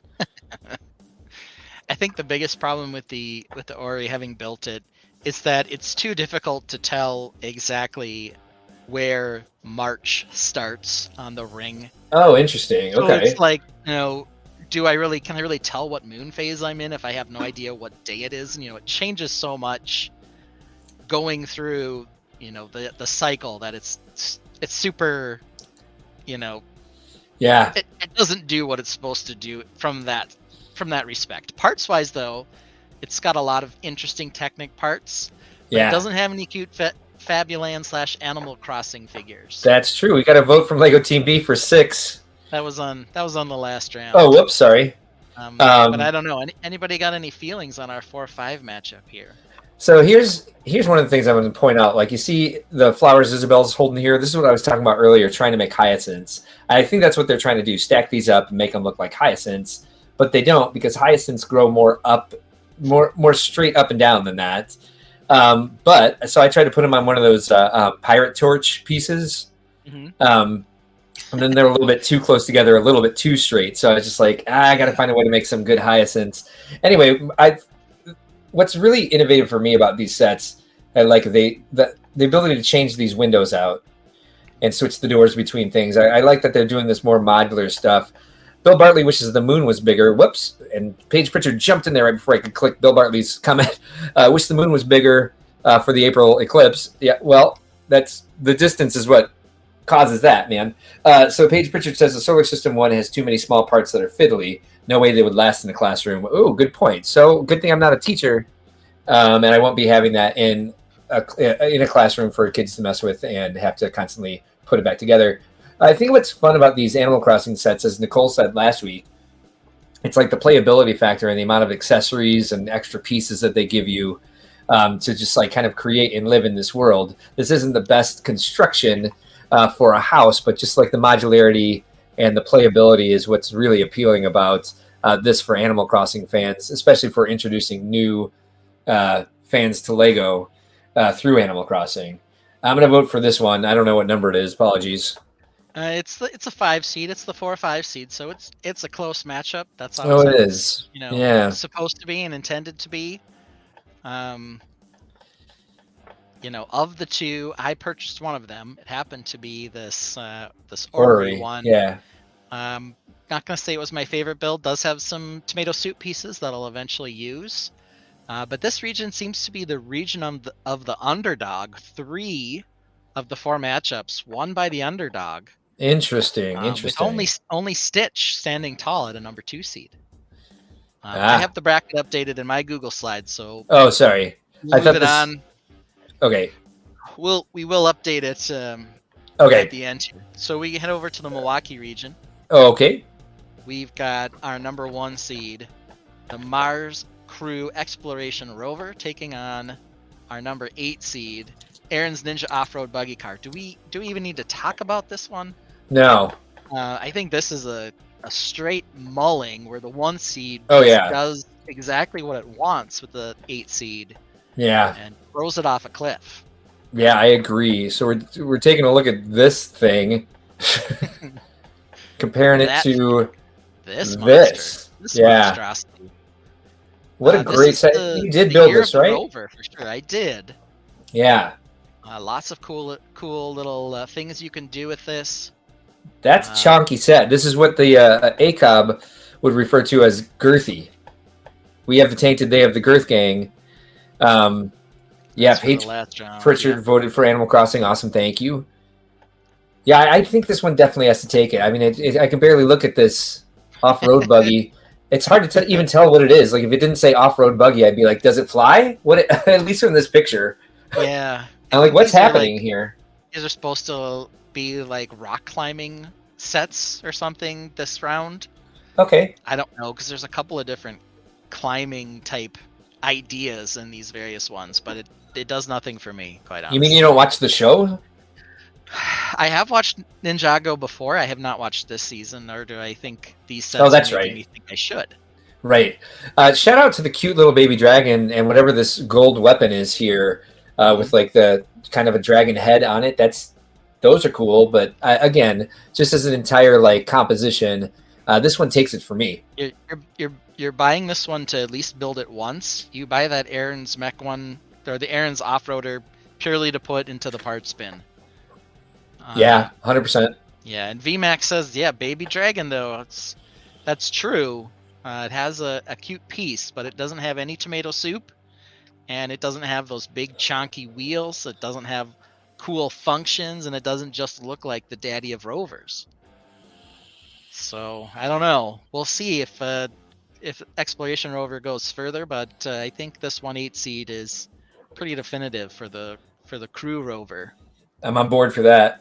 All right, let's go to our 2/7 seed, Maple's Pumpkin Garden versus Isabel's Flower Pot. Isabel's Flower Pot does have a hinge out feature. Can't really find that one. Isabel's Flower Pot is 43237. Okay. 43237. Thank you, sir. And I don't think you'll be able to get the poly bag on Lego.com because it was a gift with purchase. But it was a, lovely set nonetheless. Here we go. Yes. Here we go. So it does open. It's true. It kind of is like a really weak botanical set with some stuff on the inside. So there you go. Yeah, it reminds me of tiny plants in the way that they constructed those flowers. And Tiny Plants is not that great of a botanical set. Yeah, it kind of looks like a birthday cake instead of a basket. But I get, I know they're going for like a woven texture. Yeah. It kind of looks like a sloppily iced cake to me. I don't know. Yeah, it reminds me of some of the cake-shaped house sets we looked at in Into the Blockleverse. Yep. I know what your vote is. You're going to vote Maple all day long. Yes. Number 2 seed, a very aggressive seed for a poly bag. Yeah, well, it belongs there. But I know your excitement for Maple, unparalleled. Yeah. But doesn't mean I'm right. Doesn't. We got your vote. We've got the Tainted. So what do people think between these two sets? I certainly didn't agree to hop on a emergency live stream for Isabel's Flower Pot. I did do it for Maple though, so that's got to mean something. Means something to me, sir. Thank you. Yeah. All right. Well, I think our vote, the chat's behind, but I think we're gonna plan to move Maple forward unless we hear some big, crazy change of heart. We can go to our 3-6 matchup. This one I think also will be a slaughter. Number 3 is Captain's Island Boat Tour 77048. Awesome. Taking on good old Kai's Ninja Climber Mech 71812. All right. Well, my vote here is definitely for Cap'n, just because yet again, a mech. We got to vote for Maple. Yeah, I guess we're lagging. A little bit. That's okay. Yeah, we could take People our are time a little bit more. enjoying the analysis, you know. Yeah, I hope so. Um, got to go with the numbers guy. Got to show us the numbers. Oh, sorry. Yeah, this is the 3 seed Cap'n versus the 6 seed, the Climber mech. 3 versus 6. 3 versus 6. Here's the 6 seed. Here's the 3 seed. Yeah. Of the actual sets, obviously the polybag getting a big push. Of the actual Animal Crossing sets, I believe this is the highest seed at a number 3 seed. Yeah. I think it was definitely the set itself that you were most after. Yeah, and it was the one that I accidentally ordered 3 times. I mean, I knew I was gonna add it at least twice, but I did not mean to order it 3 times. I'm not going to build it 3 times. Bill Bartley's voting for 3. Lego Team B says, for fear of being banned from Brickworld, 3. Yes. Yeah, I'm definitely taking notes here on who's voting what. What's good about this set, like, again, I don't like the trees. I wish they would have given us more detailed trees. But, I mean, it just has all these play features from the game. Some of the, like, just the hermit crab is nice to have in there. The sandwich, the coconut water, the bamboo trees are the most offensive compared to what they give us in the game. But as far as these 2 sets go, definitely Captain's Island Red Tour Red mech. versus Red Mech. VMAC attack suggests that Ninjago mechs are great, but only if they come with golden minifigs. Yeah, and do they? Not this one. No. No. Yeah, they do want to climb stuff this season, don't they? Yeah, look at that. It's got like 2 sets of hands. Yeah. And some crazy string-based climber thing. I don't know. Yeah, he's got a cool helmet and shoulder pads and whatever else he's got in there. Yeah, if he's available though on that wolf head dojo temple, shadow wolf mask dojo temple, whatever that was called. Okay. I'd take that over one of these any day. Also got some of those curved sword pieces there on the glider. Oh, on the glider, sorry. Oh yeah. I haven't seen those for a while. Quirky like weapons, I guess. The scythe. Yeah. All right, so again, this is 3 versus 6. Is that correct? Yeah, it looks like Cap'n. We got lots of votes for Cap'n. So yeah, Cap'n's I have to moving agree. Forward, bringing us to our 4-5 matchup: Julian's birthday party versus the Invisible Hand. Yeah, this is going to be a toss-up for me, just because I keep voting for Animal Crossing sets, and I've already got 2 Animal Crossings here. Yeah, this might be the one that loses. I mean, it's just, but again, the Invisible Hand doesn't really excite me either. Yeah, Invisible Hand is number 75377. Got him. And you have Julian? I do. Thank you. All right. So I think what attracted people to this one strangely was that it has a good price to parts ratio, and it is kind of a niche set. That's important, yeah. It's got some decent parts for building rocks if you're a castle fan, I guess. That's true. Yeah, if you're into that sort of thing. But why would you be into that, right? Yeah. It looks weird. I don't know what the internal structure is or anything. Looks very odd from this angle. I don't know what they're trying to prove here, but... It looks like a sub. I don't know. You can see a picture of the Invisible Hand there when it makes its very brief appearance in the movies. Like I said, it shows up in the Clone Wars cartoon a bit more, but still, this is a MIDI scale ship. I don't even know what else to say about it. And you said it's not Mara Jade's ship, correct? No. That's what it is in the books, anyway. Yeah. So again, this is 4 versus 5. Well, this is pretty close. It is kind of a toss-up. Yep. Versus 5 Invisible Hand. So this is 5. This is 4. Is that correct? Yeah. I mean, Julian's birthday party is only $15.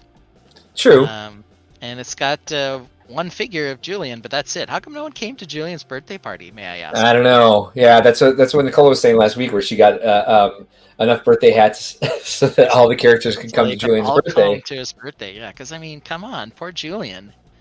Julian's a very popular character, so I'm sure people like this. The most fun part of opening this one for me was the fact that we have the space sweatshirt, which is one of the clothing items in the game. I was just like, awesome. I'll put this on Maple. Yeah. Because anybody could wear it. And that's, that tree is just poor. I have to agree with you, VMAC Attack. Yeah, the tree is offensive, is what it is. I built this one last night while we were watching Bo Burnham, and I was just kind of like annoyed with having to build it. And I don't build sets anymore. I just didn't feel like it was a good use of my time. I was like, yeah, there's a bunch of crap. I should have just put the figure together and thrown the parts in a box. Yeah. I don't know why I bothered. I think I just kind of wanted to build all the Animal Crossing sets, and then I don't know if that's the best use of my time for any of them, to be honest. Yeah. I've got a pull question. them figures out. Yeah, what's your question here? No one came to his birthday party. Who gave him the skateboard with the bow on it? I don't know. He's a smug. Himself? He may have. I mean, there's a ton of gifts in there for him. Yeah. Yeah. I think kind of based on the fact that no one came to his birthday party, which is maybe sad, but perhaps he deserved it. I'm going to vote for the invisible hand.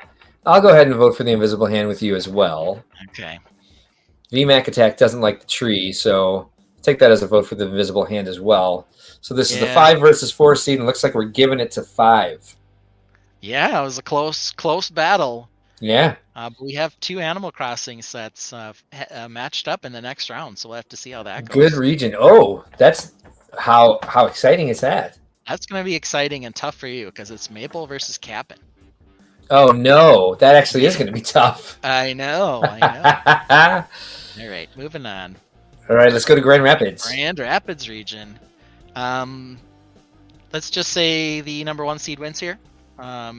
Great set, cool design. Yeah. There have been like 100 of this silly Harry Potter flying car. What's the set number on that nothing Ninjago? spectacular about it. The Dragonstone Shrine is 71819. All right, and then the stupid flying Fort Anglia. 76424. All right. You could just type in stupid Ford Anglia. Yeah, could do that too. And just move on because Number 8 seed. It's got light blue. And yeah. Okay. Yep, it does have light blue. It sure does. And then the Dragonstone Shrine has probably the coolest set that's come out this year. And it is even dollhouse style with some stuff in the back that you can do. I noticed that on the box. But the tree on this thing and the stonework. Mm-hmm. Of course, all of this done with probably just the classic snot type build techniques. Nothing too crazy involved here, and it still looks excellent. Oh, we got a little late in here. We got some votes for Julian's birthday party. Got a pair of them. Yeah. We'll have to take that into consideration when we definitely will revisit. Yeah, definitely. I didn't realize there was that much disdain for the hand. I don't know. Yeah, just because we're lagging a bit tonight doesn't mean we won't take that into consideration when they come up. Exactly. Yeah, we're finishing each other's sentences now. Yes. Yeah, that's great. Yeah, this is hands down winning this. I mean, why are we even talking about it? It's number 1 seed. We just need to give it its time, I guess. All right, we'll move on to the 2/7 seed as quick as we can here. Millennium Falcon MIDI scale, 75, 375. Oh, hold on one second. I got pictures open. 75, 375. Taking on the Audi S1 Quattro, 76921. 76921. Do you say Audi or Audi? What do you go with? Audi. Me too. That's probably right, but who knows, right? Like a belly button. It's an Audi. Okay. Audi. So again, this is 2 versus 7. Here's the 7 seed. Here's the 7 seed. Cool stickers. Yeah, very cool. I like the look of this car. I do too, actually. And the parts are great. I mean, granted, the parts I would want are red, and I'm not too into that color. Yeah. I never use it actually, but I'm really liking the what this line is doing for curved slopes. Yeah. Yeah, I mean that's what this is. It's curve slope mania, and some of the early speed champion sets really held their value really well as well. So Yeah. people are really into Lego cars. These are now a slightly larger size compared to the old ones. Also came with a bit of a price bump, but the wider cars here are definitely a little more detailed and impressive. I think that happens when they partner with brands. Like that's the Audi dollar. Yeah. It looks like it's got a little bit of a rake to it there. So some cool stuff going on here. What's making this piece under I the spoiler? I think that is an upside down surfboard. Shut up. I think so. Shut up. No, I'm kidding. Sorry. But it looks like maybe it's bent up at the corner slightly. That's kind of what it looks like. That is bizarre. Paige says the number 2 seed, the Falcon, gets her vote all the way on this one. All right, let's take a look at that. Falcon all the way for Paige. Classic, iconic. The last MIDI scale one was just insanely popular for some reason. I think this works well as a display piece on a desk. I think this is really well done. It captures the shape well. Yeah. So if you're a fan of the Millennium Falcon, I think this is a fun representation. Kind of on the expensive side for a MIDI scale ship, but still, I think it's worthy of a number 2 seed in terms of what came out March 1st. I don't think it was a 1 seed, but I think it's maybe one of the weaker number 2 seeds, but definitely a number 2 seed. Oh, we don't need to see that. A little lifestyle shot action. Look, you can put it on the stand. Yeah, I'm okay with this one over. Yeah, that's fine. Yeah, and this is a cool set. The Speed Champion set is cool. Yeah, but right. If the tainted say Millennium Falcon, I could go either way. You can't complain. Okay, the 3-6 matchup. We can look at this here. We've got boarding the Tanty 75387. Give me 1 second. 75387. Yep. Taking on the number 6 seed, the 786th version of Hagrid's Hut, An Unexpected Visit, 76428. 76428. Got it. Yes. Is it like trying to be the Hobbit with the unexpected visit being, an unexpected journey? I don't know. That is interesting that they gave it like a title like that.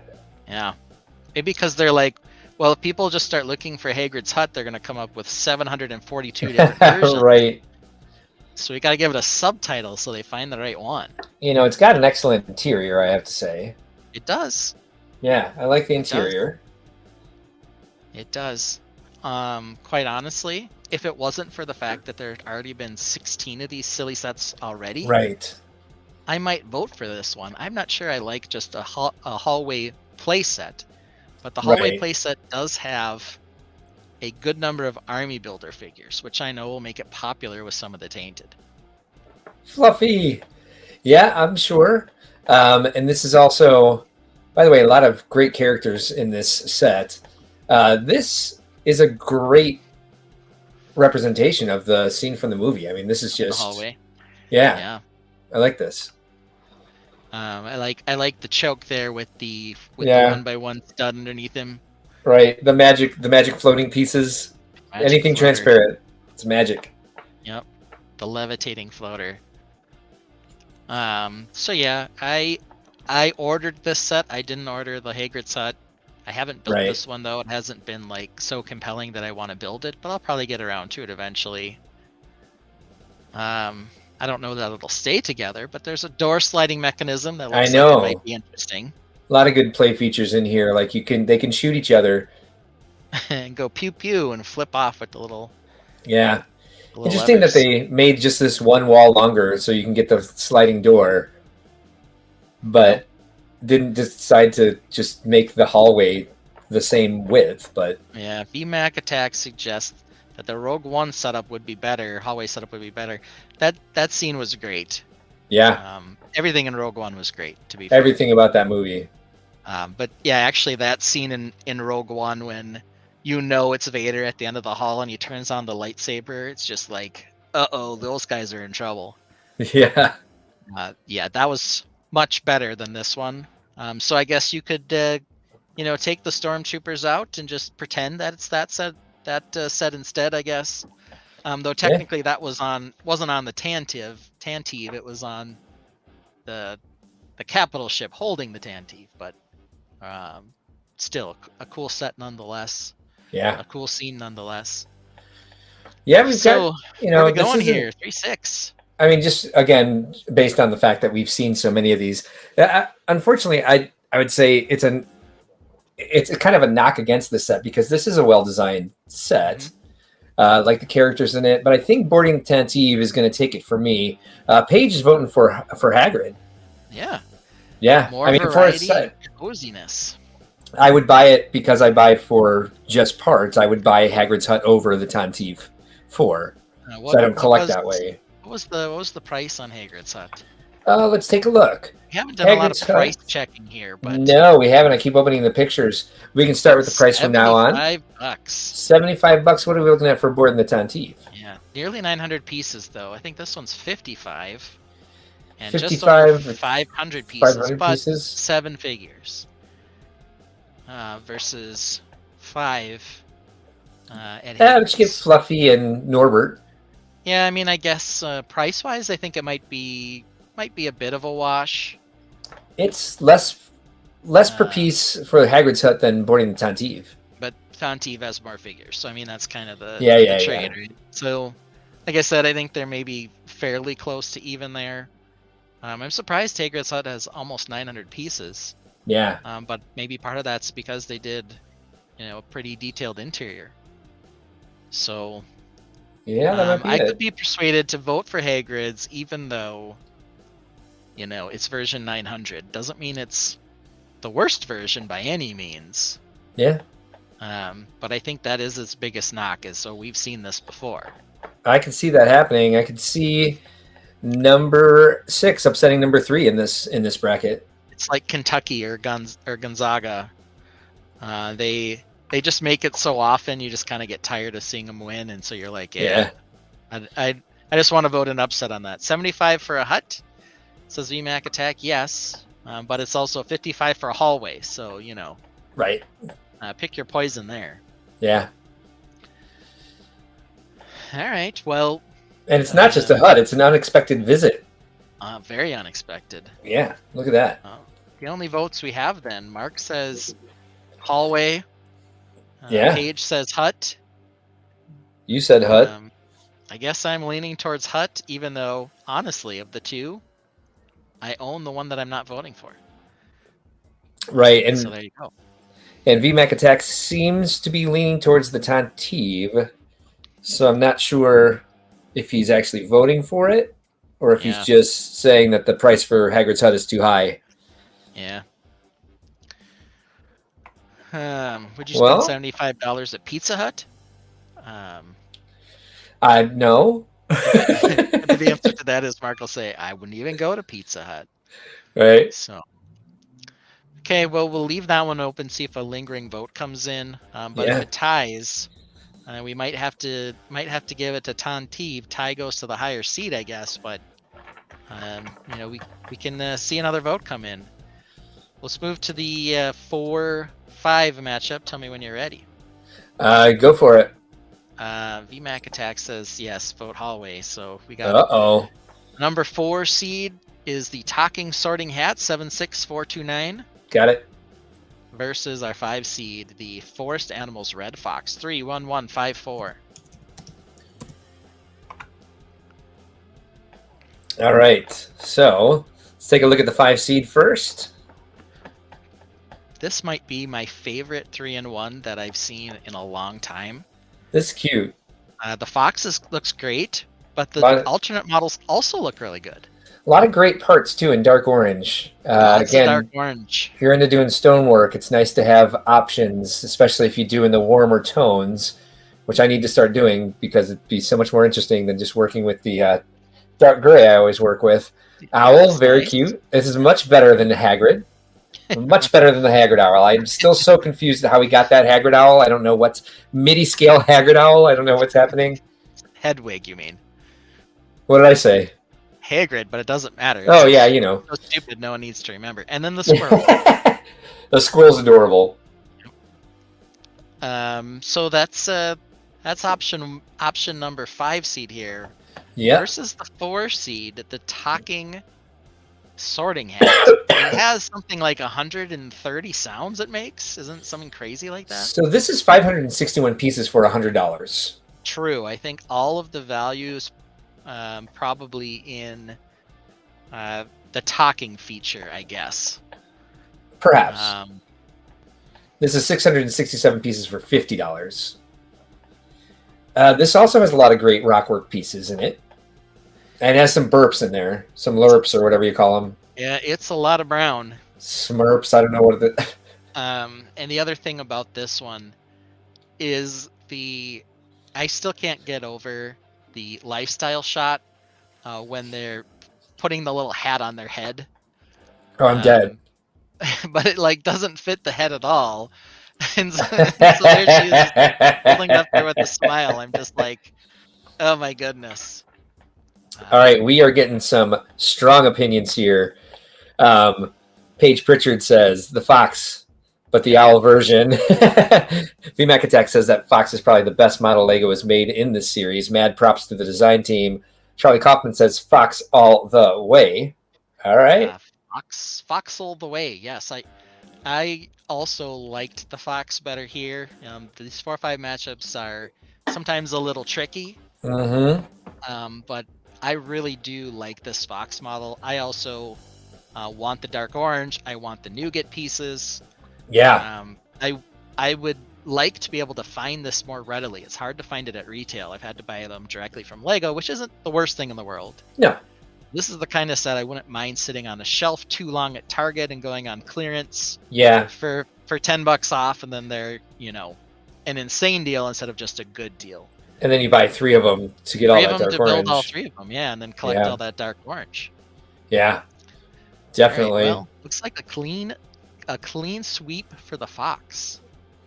Yeah, I think so. I would agree with that. So we're looking at in case you guys don't remember, this is the 5-4 seed in the Grand Rapids region. It's our last matchup from this region. It is. We're moving on to our last region. Here we go. The Fort Wayne region. 1 versus 8 seed. Fort Wayne. What's the number 1 seed there, sir? Number 1 seed is the Snow White and the 7 Dwarfs Cottage, 73242. Okay. And then the number 8 seed is Bunny's Outdoor Activities, 77047. All right, so let's take a look at this number 8 seed. And again, this is one of the ones that has a lot of playability features. That's what people seem to like about it. It's got Bunny, which is another popular character, one that I could probably care less about. I don't even know if Bunny is male or female. I think Bunny is male. Maybe he's a jock. I don't know. Someone tell me if I'm wrong here. Bunny's spelled with an IE, which kind of suggests a lady, but who knows? I think the tree is offensive. Again, that's just so aggravating to me that they cheaped out on these trees. Is that thing by the campfire or radio, sir? Yes, that's what you get when you first start the game. You have a tent and a radio and like a cot. Looks like? Yeah, it's close. Okay. All right. Well, then I should be less upset with that design and more upset with Animal Crossing for making their radio look so stupid. Right. Well, no, I would say at least there's like a dial and a speaker on it in the game. This is just, they're like, here's a grill brick. And that's kind of awful. Grill brick? The exciting things about this set for me were the fact that you get the fossil piece and the symbol on the ground where something's buried. That's fun. The tarantula comes with this set. A lot of the tools come with this set. It's not bad. I think this, however, is more exciting. Whoops. This is going to kill it. It's $219 for 2,200, or it was $220. A good price per parts ratio there for sure. Let's go back and check what Bunny is. Bunny's a $20 set. Yeah, for 164 pieces. Yeah, taken behind a touch there. And I think the big thing Looks, a lot of yellow roof pieces. I don't think they're pure yellow. I think they're the I think that's the flame yellowish orange. flamish yellow orange, Yeah. which I think helps a little.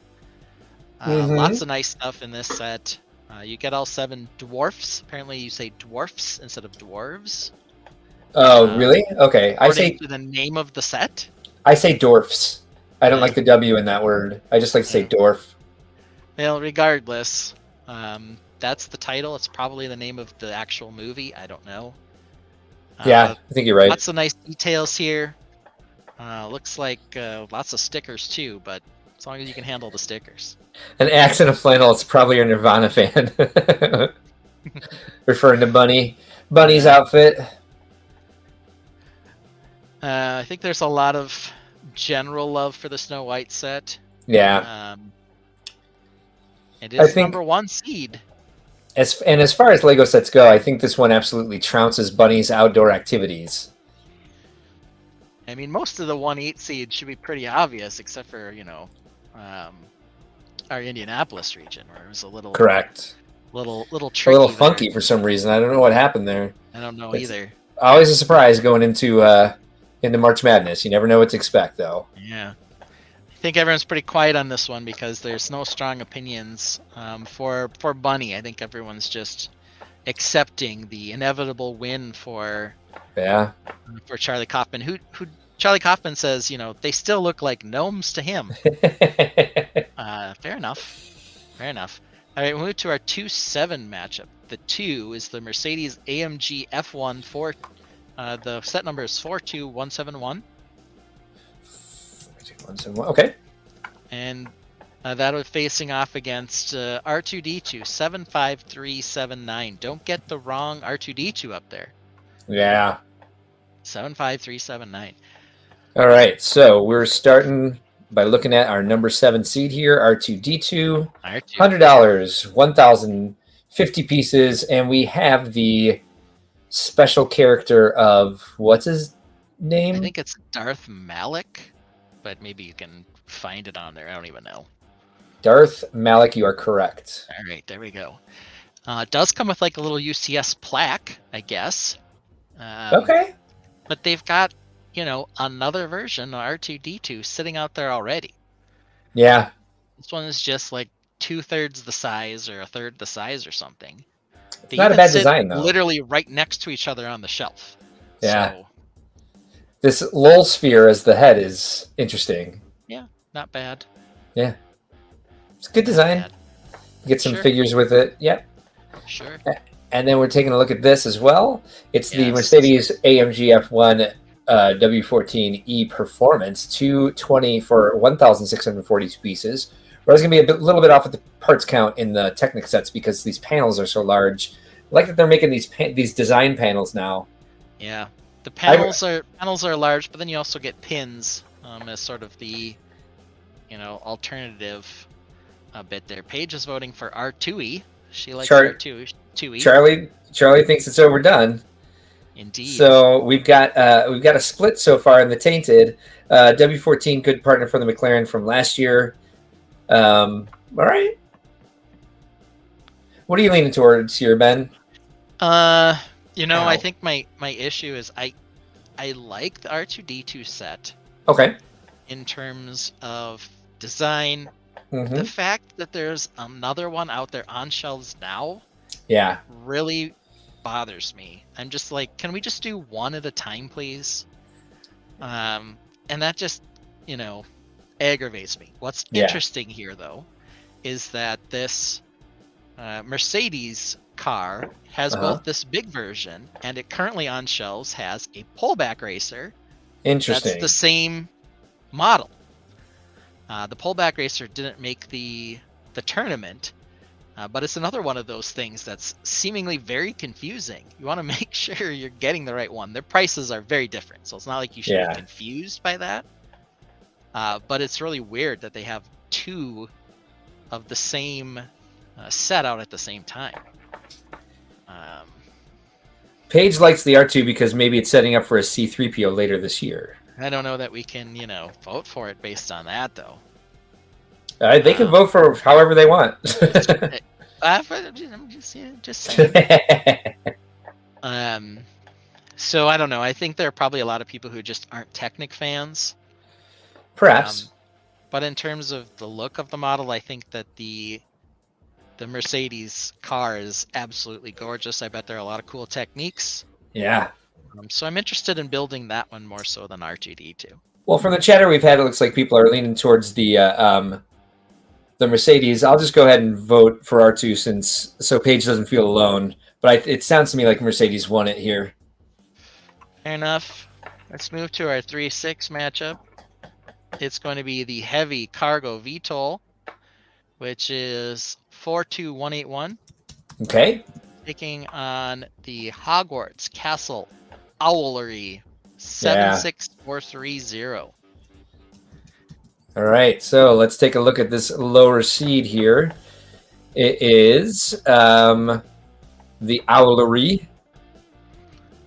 I don't know who's in the Mercedes because it doesn't have a figure. I don't know what name was on the side, but let's take a look at the price here first. $44.99, 364 pieces. Yep. Versus the VTOL, which we'll get to here. Like I said, I think of the Harry Potter sets, this one may be one of the better ones from this year. Wave, but that's not saying a lot because I think they're all kind of lame. This is a pretty. It's unremarkable. And these little. We can't get a curve up here to not have this squared off. Like, is this snow or is it owl poop? What's happening? Yeah, it seems like Charlie's been turned off by the big cars after he bought a Charger. Oh, interesting. I'm not sure which Charger that was. They had a Fast and the Furious version. I don't think that one was all that wonderful, but who knows? All right, let's just remind myself here of the seed numbers. We've got 6 versus 3. Is that correct? Yes. Yeah. So this again is the 6th seed, and we're taking a look at the VTOL heavy cargo spaceship, which is $110 for 1,365 pieces. I'll say the VTOL is much larger than you would think. You can get a full-size adult man hand in the back on that thing. Okay. Good to know. Which is interesting. It has a couple of really cool features. The landing gear feature is really cool. That pops out nicely. And then it also has a feature to extend essentially a hook to pick up cargo. That's kind of that folded up thing underneath the bottom here. Yeah, this looks like a drone. Yeah, it kind of does, but it's got that dual cockpit on the front, as well as some cool engine detailing, some greebles on a Technic set, if you can believe it. Yeah. It's great. Does this hook up to the space station? It should. Or the Space Lab set? It sure should. So there you go. There's some engine detailing there. Yeah, some greebles for sure. Look at that. Yeah, they went all out on the detail on this. They did for a Technic set. And of course, it's got some big tomato soup panels,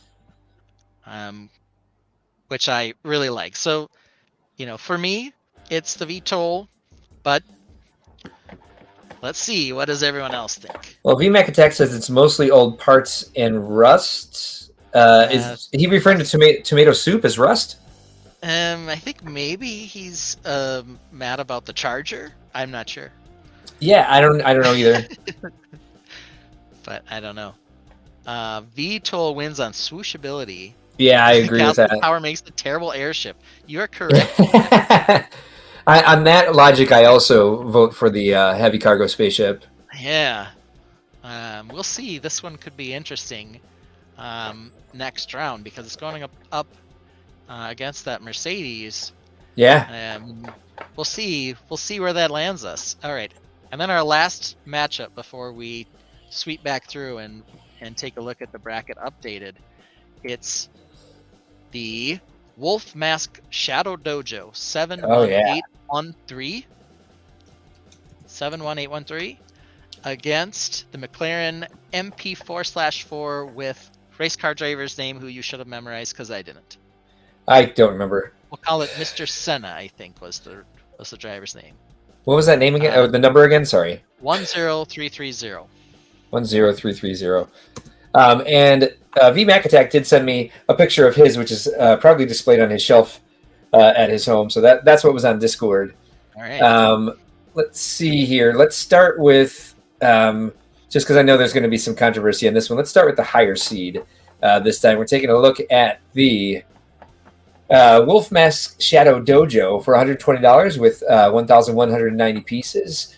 I really like this. It's good. I know we have a member of the Tainted that really wants to see this McLaren go into the next round. I'm gonna have trouble voting for a car, to be honest. And this is a very cool set. I like the colors. I like the pieces. Again, we've got some great rockwork pieces in here. But although, are they black? Is that black rock? I think the tree parts are black. Okay. The rock is dark bluish gray. Okay. And then we've got the dark blue leaves, as well as that reddish violet color leaf. Nice wolf head for the wolf mask Shadow Dojo. Yeah, agree. It does have that nice looking face / ninja mask thing that you were interested in on the climber mech here as well. Yeah, Charlie Kaufman is voting for the wolf mask. So we got 2 votes for the wolf mask so far, I think. I think we know where V Mac Attack is going to vote. Yes, I believe he referred to whether it be the race car driver or the set itself as the goat. Yeah, so check this out. This is black rock on this side. And I think that's the tree. So I think it's rock on one side and tree on the other. Oh, I'm sorry. I thought you were referring to the smaller trees. So this is a tree. This is rock. Okay, now I'm on board. Yep. All right, let's take a look at this McLaren. Strange. The McLaren. It's $80 for 693 pieces. It's a very cool set. Much more swishable than the wolf mask. Again, I would not be excited about these colors, so I would not buy it for these parts. What do you think? No. I've been told the entire bracket is just fluff. When there's a sun in the mix, if a gap exists and you don't go for it, you're no longer a racing driver. That's apparently a quote from this man. Okay, fair enough. So perhaps he is the GOAT and a great driver. Yeah, great. This set is white and red. Not my top colors. I would definitely consider buying the dojo for the parts for sure.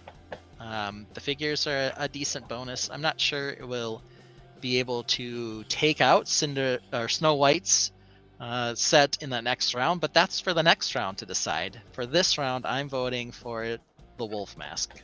I am too. Sorry, apologies to V Mac Attack. I'm gonna have to go for that as well. Oh man. Yeah, wolf mask Shadow Dojo makes it to the next round. As you're setting up those new slides, I'm going to go ahead and take the first bathroom break of the night. But hey, look how long I made it. Hey, that's 2 impressive. hours. I'm impressed with myself. Right. Solo on me. Perfect. B-Mac Attack says they're the Marlboro colors. Well, that might be true. But, maybe I think they've done a decent number of race car sets in that white and red color scheme. It's hardly unique, I guess, in that sense. We'll finally turn off our rock music while we were pretending to be our sports caster analysts. Hopefully we can chop up the stream a bit and get some people on board for some more March Madness. VMAC Attack says that he strenuously objects to the defeat there of the number 5 seed. The hometown seed for him just couldn't cut it. Let's see here. We're going to add our slide back in with the updates to it. It's always a little bit of a shocking thing to finally see the results, but I think I got them all right. But you guys are going to have to keep me honest here after we load up the updates here. So here we go. We'll add to the stage our updated look at the bracket here. Starting first in the Indianapolis region, we've got the number 8 seed, the medieval Town Square moving on to face off against Isabel's House Visit in the second round matchup. In the second matchup, we're going to have the Dark Horse taking on that adorable Stitch. I don't know if there's going to be a lot of luck. Maybe our Cinderella Dark Horse is going to quickly meet its end against Stitch, but we'll find out next time we run the bracket. Yeah. In our second region, the Milwaukee region, the Exploration Rover moving on to face the Invisible Hand. And then we've got Cap'n and Maple in the second round matchup. That is going to be a tough one for Mark personally, heavy on his heart. His two favorite Animal Crossing sets matching up. In our Grand Rapids region, we have a spicy matchup on top of the bracket here with the Shrine taking on what I think is already the darling of the tournament, the Red Fox. And then we've got a pair of Star Wars battling here, pair of Star Wars sets battling in the 3 versus 2 matchup coming off that first round.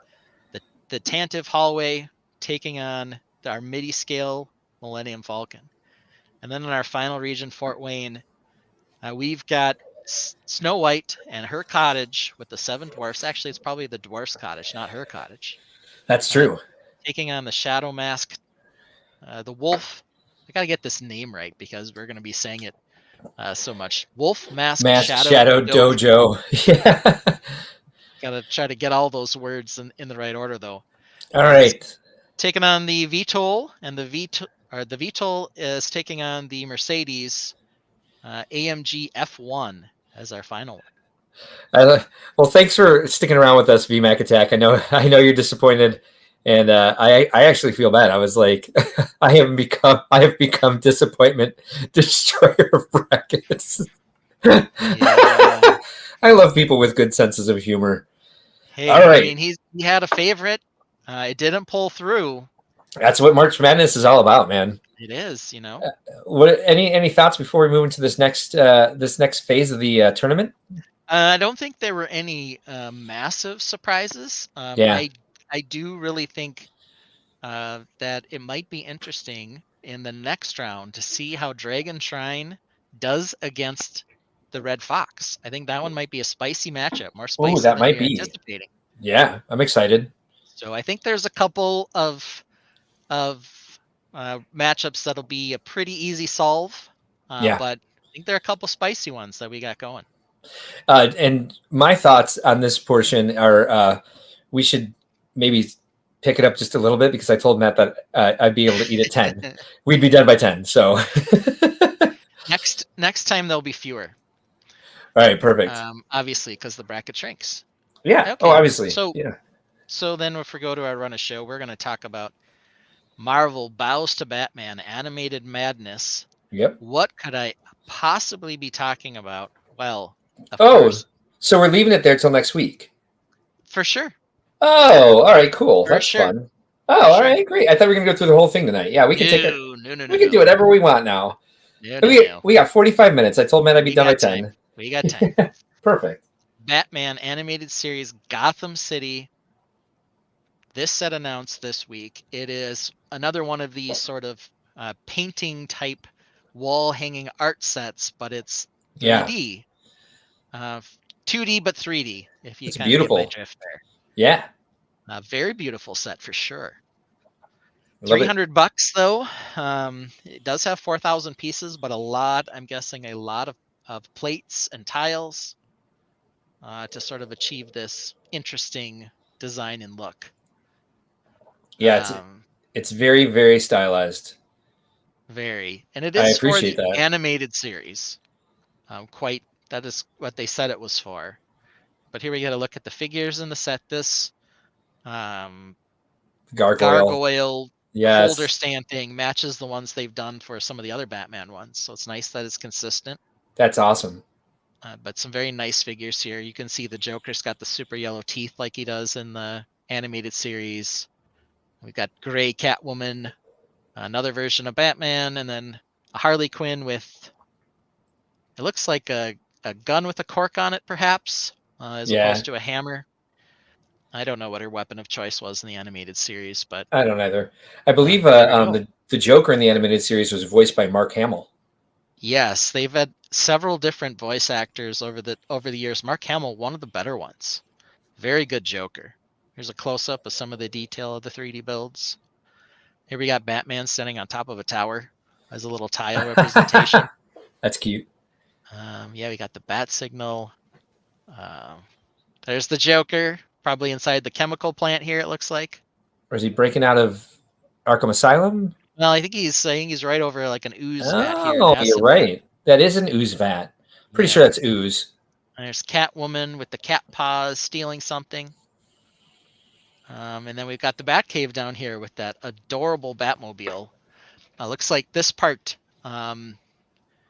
there's a frame around this that I think is Wayne Manor, or maybe the hillside in Wayne Manor that you pull off and you reveal the Batmobile inside. So there it is up on the wall. Well, play the video. What's this video? Well, I can play it. I don't know if the sound will come through. Can you hear that? I cannot. Okay. Well, we can watch the video at least. I can hear it, but here she is slapping all the pieces on it. Also got the big Batman wording up on top there. Lifestyle video. Dear Lord. I would buy this just for the Art Deco parts pack. Oh, yeah. Yeah, it's very lovely set. Yeah, no, it's fantastic. And I had the Batwing and like the stylized moon with the red clouds over it. Yeah. And I actually just, kind of noticed from that video that Batman spelled out on top. I don't know that was prominently featured on all these because of the white background. Oh, good until point. I saw it there. Yeah. Yeah, I didn't either. But it looked really cool there. So here's another video. This one's a whole minute long, so we might not get through the whole thing. Yeah, sure, we got a minute. But here we go. All the police blimps are pretty cool. Yeah. Dang. Yeah, this video is going over everything. Look at every part of this set. It's like the Kitty Cat Club. There we go. There's the Batmobile. The police station. Joker's amusement park. Nice. Oh, Poison Arkham. Ivy's. Ah, awesome. It's kind of cool. I They love got this. the pop-offs with all the stuff behind it. I feel like the designer had a blast with this. Oh, yeah. Yeah, this is really good. And we've got the Batwing flying there. Are you first day full price on this? I don't know I don't know where I would put it. Right. I love it as a piece of art. Yeah. I love that they made it. Cool. I like that. I don't know that I'll get it, but that's a really cool thing for Batman fans. I think someone's going to build that mosaic to put behind this set at Brickworld Chicago one of these years, because that actually is a really cool composition right there. Yeah. I would say this would be fun to build with the family. It's like putting a puzzle together. Yeah. And that it would take about the same amount of space, and then you would have like, a product done when that's the same could be said about any Lego set, but this in particular looks like it would be fun to do that with. And we should, I suppose, mention that it's March 10th, which is MAR10 Mario Day.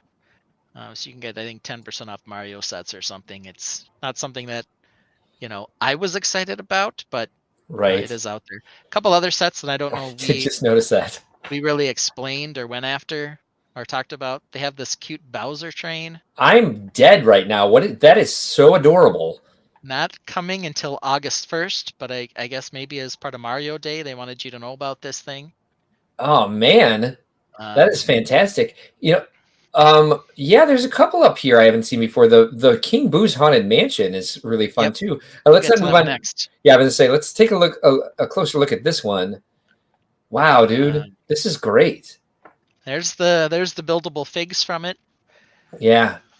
So we got some good ones, but yeah, the Bowser train. I really like the engine on this one. The rest of the train, I could take or leave, but the engine's really cute. Yeah, I would say they're definitely doing a lot with Nintendo this year, obviously. And this Mario line, I mean, that's something that's really taken off for them, that they're creating this many you know, this many products for it. I had a feeling that was coming out. I don't play the Mario games anymore the way I used to, like in college. But like just the amount of like molds we're getting in different colors for them to represent the Mario universe. It's the same as kind of the Speed Champions line, is that they're making parts in different colors to give the IP what it needs. And again, I really hope, again, I don't know the Mario universe as well as I know the Animal Crossing universe. I really hope Animal Crossing gets up to this level of production at some point where we get these types of more complicated builds, more detailed builds, and just chunkier sets. Yeah. Some nice dark red elements in here as well as sort of the secondary color on all this. Yeah. So some cool things here. I wonder if this launcher actually launchers. Kind of looks like it. I would guess that it does. I love I love any line that continues the use of the Fabuland standard lamppost. Yeah, that's your favorite. It's the lamppost. Oh, I just think it's fantastic. Oh, by the way, you know what we forgot to talk about? I bookmarked it. Let me look it up. We will get to this after this. Forgot to talk about mocks for sale. Oh, yes. Let's see if I can, or did I not? Oh, I texted it to you, Nicole. All right, so yeah. So the buildable characters in this, I think it's fortunate for them that they have so many characters in the game that are brick buildable. Yeah. Are they still doing that that collectible buildable character line that they used to? Because those bags were fun. I used to pick those up at Target. Yeah, I haven't seen a new one this year. Okay. But so must not have done as well for them as they had hoped. yeah, Otherwise, we'd definitely see them. Like 4 or 5 lines of those. Those had a lot of really fun extra pieces in them. Yep. Or pieces in different colors. Yep. And the other one you mentioned is this one here, King Boo's Haunted Mansion. That is very cool. I love the use of the colors in this. I love dry bones. Is King Boo completely square in one of the games? I thought King Boo was more of a round guy. I don't know. There he is, just a big old 6x6 square. Or maybe he's 8x8, 6x6. I don't know. Aha, found it. But there he is. Looks like it hinges open. So it closes into like a little mansion and then hinges open for play. I bought the only set I bought from Super Mario was the Giant Bowser. That was a cool set. It has a lot of yellow in it, unfortunately. Yeah. What I like about this, just again, they put so much playability in this, but the hovering armchair, like the bookcases, there's so much. Yep. In the interior, they got some silver goblets back there. I'm not sure we've seen those in silver yet, but I always love different colored goblets. When I went to Legoland in 2007, I think it was, I got to grab some parts from the model shop. I got the brown and green goblets. And again, I told you, we put a bunch of those. I put a bunch of those in mocks, and nobody ever noticed that they were colors that weren't produced by Lego. Yeah. And I'm like, I just want the attention. That's all I want, and I didn't get it. Poor Mark never gets enough attention. Yeah, I know. That's what my entire life is about. Like King Boo's little crown. Mm-hmm. So yeah, this is a decent number of parts for people who like building castle-y type things, perhaps, based on some of the colors and elements in here. Got those big old chonky doors that would work well for the Knight's Castle. Those chonky doors are incredible. I would say, have we seen those anywhere before? I think I have seen those doors before in some older castle sets, but I don't think they've been produced or made in a while. Yeah. So they might be a new variant of the ones I'm used to, or the ones I've seen before. But very cool. Yeah, they've made some really great sets. Just looking over the Super Mario, the Mario Day sale page, Like the Larry Morton's airship is very cool. I think the Donkey Kong's treehouse is very cool. Did you know, according to VMAC Attack, that Giant Bowser can play the ukulele? I think Mark's into that. Oh my god, that makes me want to build it now and actually buy the ukulele. I know you've been looking for it here and there. I have not been in the mood for the ukulele whatsoever. So yeah, that's pretty awesome. I need to see that happen. Maybe it was Nicole who was looking for the ukulele. But As, I yeah, suppose she just rings up Lego and they send her 6 of them. But it's the one that I like really do not want. I'm checking Discord real quick to see if VMAC Attack has sent me the a picture of Bowser playing the ukulele. He has not. Okay. I got a question. This yellow character here, Yeah. is this Yeah. Fat Yoshi? Who is this? No, those are I think those are the Koopas. Without a I think that's shell? representing the Koopa. Yeah, he is rather tired and sad and weird. I don't know. I don't know what Let's he see is. what the Dry Bones has got the shell on and everything still. yeah, we got Dry Bones. And We then this guy. got I'm gonna go with it's Fat a Yoshi. I don't know what he is. it's a yellow baby Yoshi. Okay. Is that That's what what it that's supposed says? to be. A Yeah, yellow baby Yoshi. Okay, thank you. yellow baby Yoshi. Yeah, I and also see there's a Boo. Oh, there's the little Boo. He's also very square. the little Boo is the one that's like puffing. Yeah, there you go. You got him. Yep. So He is also there square. he is. Yeah. Yep. Oh, he's going to send me a picture. I'm so excited about this. I will definitely share that VMAC. Then I saw this one up too. What on earth is that? Dude, that crazy. That April wasn't even in the 1st. new. Green April Goblin. 1st. Green Yeah. Goblin. Hey, how about that? Yikes. He's very green. He's very unsettling, actually. There's just like, yeah, well, hello. Yeah. That's a nice set. Quite honestly, I like the glider more than the Oh, Goblin. yeah.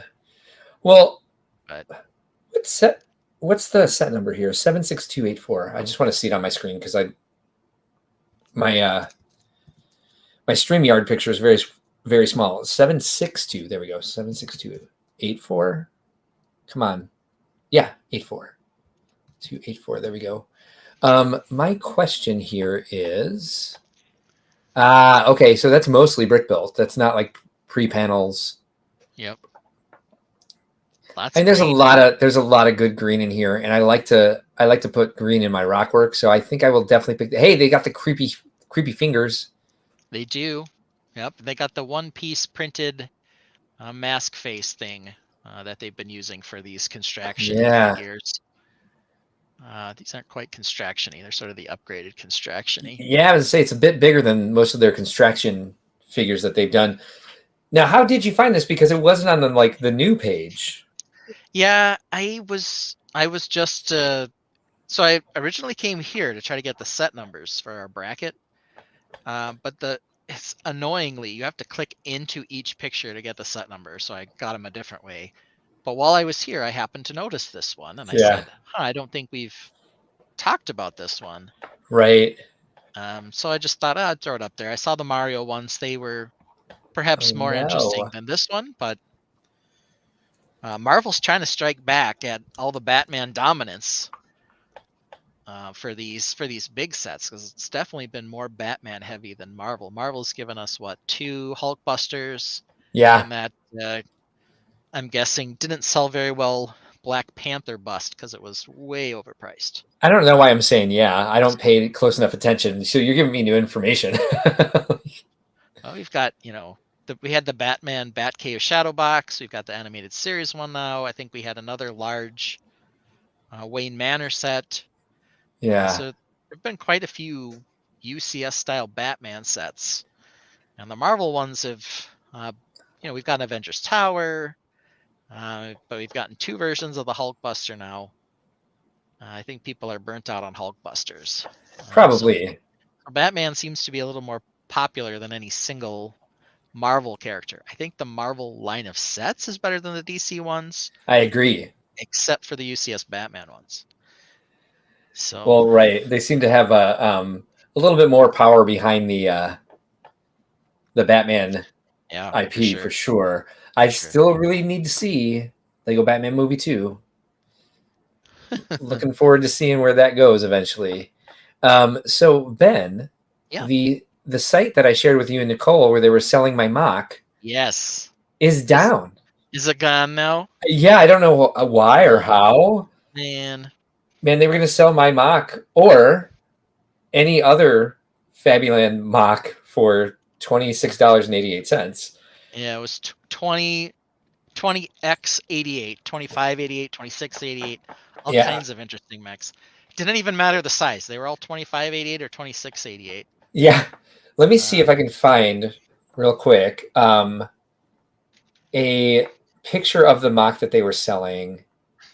It just blew my mind. So just to catch everybody up on what this was, I searched for Fabuland just to see like what are the newest pictures that have been posted for Fabuland, and I found a pic of one of my mocks, and so I was just like, oh, interesting. Who reposted one of my mocks from like 10 years ago, and it was a site that was selling Fabuland mocks. And what were the reviews? It was comfortable. yeah, They'd buy fits several. fits well. Uh, washed perfectly. So they all sounded like reviews of clothing items.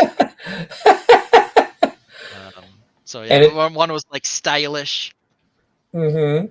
They were definitely not Lego No, mock focused for sure. no, not at all. Like I can't even find anymore where, I might have this on Flickr of all places. Um, but yeah, it's a mock that I used a piece that I got from the Legoland model shop that was only available through that. Like they just don't make, okay, come on. They just, it was a piece that Lego ever produced. And the Billund model shop, at one point, I think they just like threw the ABS formula, the color formulas into whatever mold, like when their production time was low, and because there was a ton of pieces available, just random pieces in every color, like train windows, like goblets. I got a bunch of the metal detector piece. I was really angry because one of the ones I picked up was green, and they ended up coming out with that. Yeah, for the army men for Toy Story.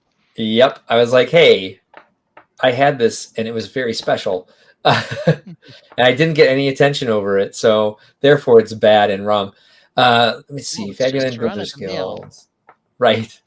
Fabuland Builders Guild. All right, you guys, I'm finally getting there. So this is, wow. This is when I used to upload pictures and think that they were really big, and this is how Flickr shows them nowadays. Stop screen, present. All right. Got there eventually, kids. Too bad they took the site down. There was some Oh God, hilarity. it was. Good thing they took it down because it was clearly a scam. Oh, Um, no kidding. but too bad they took it down because now we can't chuckle at it.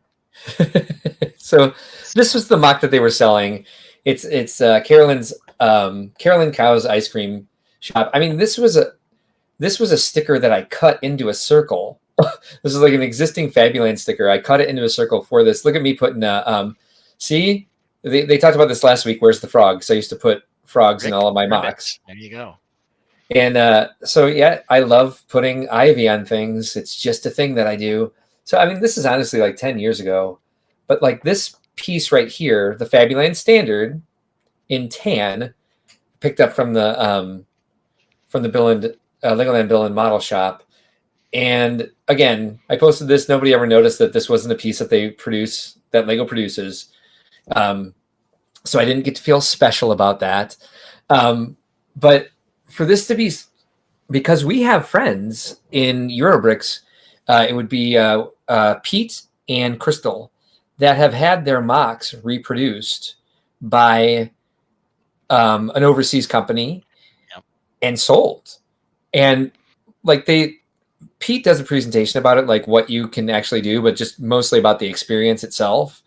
Um, and I think what happened after they contacted the company is because they don't have the same copyright laws that we have here. I think they just started putting their names on the sets. Like, oh, yep, we need to give them credit because they complained. And so this was definitely not. Hey, look, here's an earlier version of. There's always the Internet Wayback Machine. Oh, I don't even remember exactly how to use that, but I will if I can figure that out.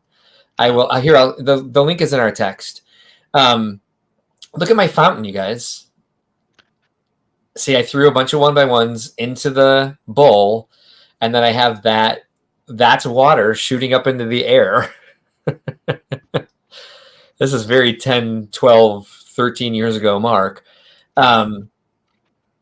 But yeah, there was a lot on there, and it was like there was a size. This mock was 2688, and then there was one next to it that was like a Fabuland Village, and it was 2788.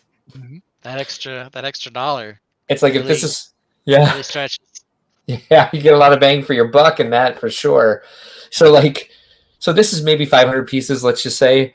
The mock next to it that they were selling for $1 more was like 15,000 pieces. It was like a huge Fabuland Village. We found some other stuff on there. I forget what else they were selling. They were like things that you love if you're a Hufflepuff was one of the other, like. Yes.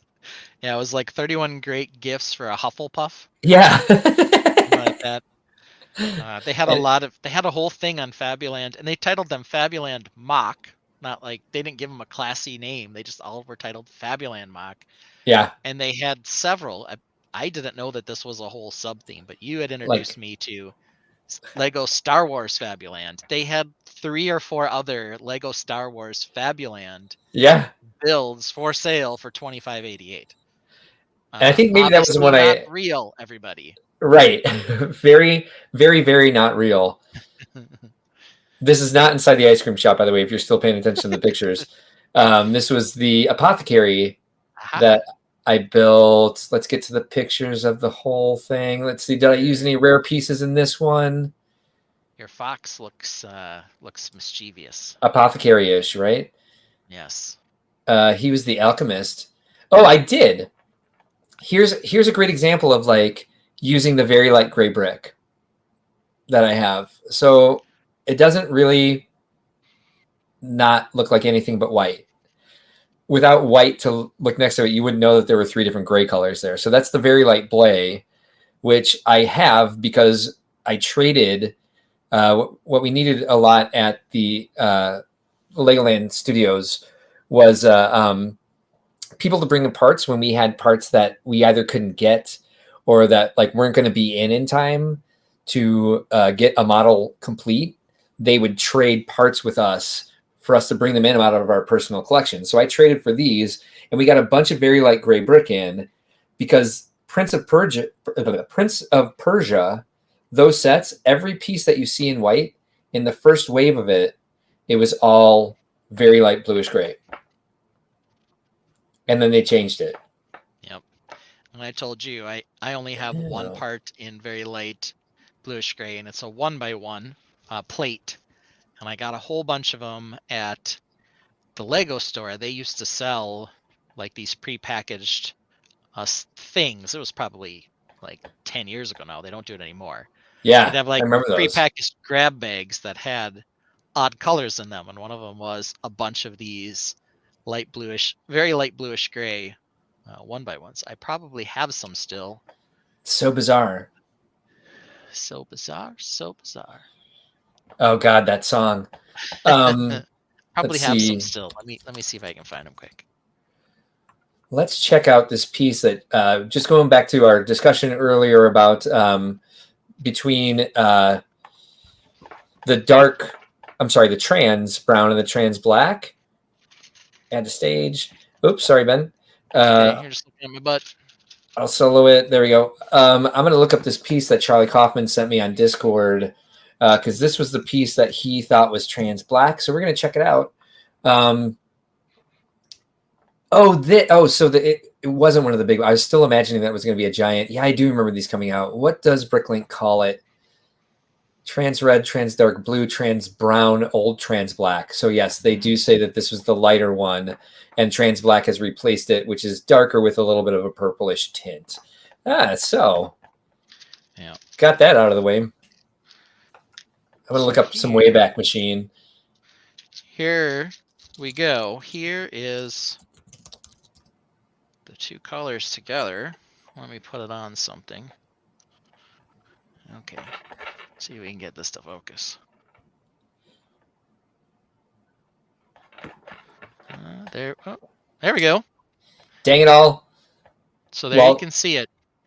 There's the light bluish gray and then the very light bluish gray above it. I'm gonna throw a white one on top of there so you can see the difference. This is not a 1x1, but I can't believe this. Here's the 3. 40 minutes later, I have to take another bathroom break. Like, just like not being able to, like making that first, like, hey, I made it 2 hours. Now it's like, well, now you're making up for lost time. So I'm going to go ahead and solo you. So the Wayback Machine did not pull up that website, unfortunately. Well, that's too bad. I'll be back ASAP. Sorry. All right, we're going to make a little taller stack here. So now we've got, let's get at the right spot. There we go. Light bluish gray is the first one on there. Then the very light bluish gray is the second one. Then the top one is old gray. So, light bluish gray and old gray are similar. You can see how much lighter it is. So as Mark was saying, the first sort of pre-production wave, let's try that focus again. The pre-production wave of Prince of Persia, this was the color they were using, was all of this light, extra super light bluish gray color. So he apparently has some of that. And the internet gods were playing nice with us when they bestowed us the Fabuland MOCs for $25.88, including pieces that you can't even see in production. And we were joking, of course, that in order to ship it to you, all they required was your credit card number, your social security number, and at least $200 in Sephora gift cards as well. So if you know anything about the scam culture, I'm sure they would love to have your credit card number if they could get it. But perhaps a faster and more furious way to get money is they often seek gift cards as payment, because you can't really trace them the same way. So who knows? But definitely interesting. Like we were saying, all of the reviews were posted. Like they started, say that the site went up March 2nd. Then every day there'd be 2 or 3 comments posted that would say things like fits well and very comfy and fashionable. Oh, I love the comfy and fashionable one. I'll buy several. Are you gonna wear this mock, right? This Fabuland mock that feels good on your skin, apparently. Mm-hmm. Very comfy. I love the colors. That one sort of fits, but some of the other ones didn't. And the washable ones were the ones that made me laugh the most. I tried washing some Lego this week. People were talking about the way I cleaned the play brick last year, and this was just like the 2x4s and stuff that are on the play brick tables, just by throwing them in the drum of my washing machine and just letting them go, and posting video on TikTok because I thought it was hilarious. Like, you really, hurt your washing machine this way. So Phoebe, one of the Brickworld staff members, sent me some laundry bags. She used her business credit card to purchase them, and sent me some laundry bags.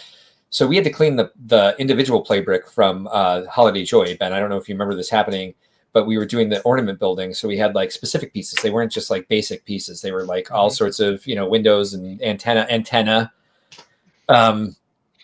and a kid threw up in them. Mm-hmm. And so I had to clean them. And so I threw them in these laundry bags. Does anyone know how to, does anyone have a good method of cleaning Lego in bags, or have a good product for it? Please throw a link in the chat, or hit me up on Discord, because the laundry bags that Phoebe sent are the netted kind. Ooh. And all the antennas went through the netting, wrapped to the other bags, and then all the bags opened. So now we have a drum full of of Lego that I just haven't had the time to get it all out of there. 2 of the bags were mostly full. One of them opened completely and just like screwed everything. It was just havoc. But I mean, fortunately, I didn't fill up the drum more than a quarter of the way, so it didn't like nothing stuck behind the drum or anything, and it did it. I did a gentle cycle with no spin, or maybe that was the other part of the problem. I forgot to do. Oh, that's what I did. I forgot to put it on the gentle cycle with no spin. That's why it happened. Well, Never you're like, mind. we got the laundry bags. We're good to go. Wow, I completely forgot. Yeah, to turn the spin off. That's what happened. That's funny. I found That's the how that happened. actual comment because I typed it to you after I read it for your mock. It was fits properly, washed well. And now we just know from Mark's experience that Lego doesn't wash well. So got to be careful with that. Not if you're the dummy that forgets to turn off the spin cycle. That's what happened. Yeah. Pantyhose. It's a good Does that work? suggestion. Yeah, I need a lot of it. I mean, because we have I have 2 bins full of play brick, but okay. Yeah, that's it. Mark doesn't have any pantyhose at his house. He only has fishnets, so right. He's got to go out. That's Which I only use to commit burglaries, which is really odd because I feel like we can see most of your face actually. Yep. Nylons. The dishwasher, not our dishwasher. Our dishwasher is complicated. I would say top shelf only, and you got to be careful with it. You got to keep it away from the coil. Our coil is like very exposed. It's melted several things. If stuff falls through we need a new dishwasher. We have a Samsung from 8 years ago. That's a piece of crap. Yeah, that sounds like a problem. I was thinking, it's a big problem. When I was younger, my sisters would wear tights for like holiday events like frequently. I am not sure I've ever put my daughter in tights. Right. Maybe that'll change. Maybe she'll have to wear some nylons or something for like dance when she's a little older. I don't know. But like, are they frequently used nowadays, or have they sort of fallen out of fashion? It's a very 80s thing to wear. Okay. Just thought I'd ask. Yeah. I don't know. I mean, you can probably still buy them. As long as we're asking questions like that, like what is the purpose of pantyhose? Like I've never understood why you had to wear something that covered your entire leg. I don't know if it just makes them look smoother or shinier or neither. I don't know. But whatever. Sometimes they'd be a slightly different color. Maybe it was like to give the idea, if you live up in the upper Midwest like us and you've been inside for winter all year, and then they want you to put on a tutu for dance and your legs look super white. They were just like, afraid of that or something. I don't know. Joellen concurs they're not that common anymore, not as common anymore. Good. Yeah, we definitely need less pink tax in the world. There you Silly things for women to need to do to appear in public. Yeah. Keeps you warm in the ankles. I'm not sure. Maybe that's ankles. You can just wear those adorable leg warmers, of course. You always got that going for you. Right, that's definitely the 80s, isn't it? That's definitely a big thing that we need to keep doing. Yeah. Yeah. Hadn't heard it referred to as a pink tax before, but I'll keep that in mind now. Yeah, no, pink tax is like everything, like their doctor visits, their all the extra product that they need for the way evolution has given them the short end of the stick. Like there's just so much. Like, hey, how much does it cost you to get a haircut, Ben? Not very much. I don't know, $25, $30. Any women who are left in the tainted, please just give us a ballpark figure of your most recent haircut, which is they probably don't call haircuts, but cut and color. That's what my wife says. I gotta go for a cut and color. I'll tell you, it costs 8 times what I pay. I know that already. Yeah, it's bonkers. Yeah, some crazy stuff. Just go. Everyone just wears leggings now. Our friends, right? So there you go. And friend sets have been more price per piece than other sets lately. It's everywhere. The pink tax is everywhere. Page purpose was to have your actual not actually legs show your legs showing. That's very sad, but okay. Minimum is $80. $80. Okay. So I'm talking to women here in the city, friends of mine, who are millennials. So like they're not really needing that much color. Yeah, they're not like hiding anything. That's just like it's the thing to do is to color. They're paying hundreds of dollars for their cut and colors. Hmm. And they spend like, I mean, granted, they probably spend 2 hours there for everything like this, but like a friend of mine just went to a different hairstylist because her haircut went from 500 to 700. And I was like, 500 is okay with you? $500. 90 for Paige. Wow. So they're getting theirs done on the cheap end at still 3 times what I have to pay. Yeah. I might have Same. less hair than them, but I don't know that means I'm getting less cut off. So Going bald for the win, says VMAC Attack. that's the way to do it. You don't want to end up like Lego Man from Lego Crimes, of course. Hold on. You know, that was one of the things we learned from Oh, our Lego God. Crimes episode was you should just go bald gracefully if you're gonna go bald. Yes. And I don't want to toot our own horns, but that was a great episode. I watched the first hour of it 3 times. yeah, I think there was one issue with the stream, which was that it needed more mech. Right. The only mech part was when I put the mech on top of the castle mock after you told me how insufferable my work had been. But that's okay. You did that before I told you how insufferable it was. Oh, sorry, I got the order wrong.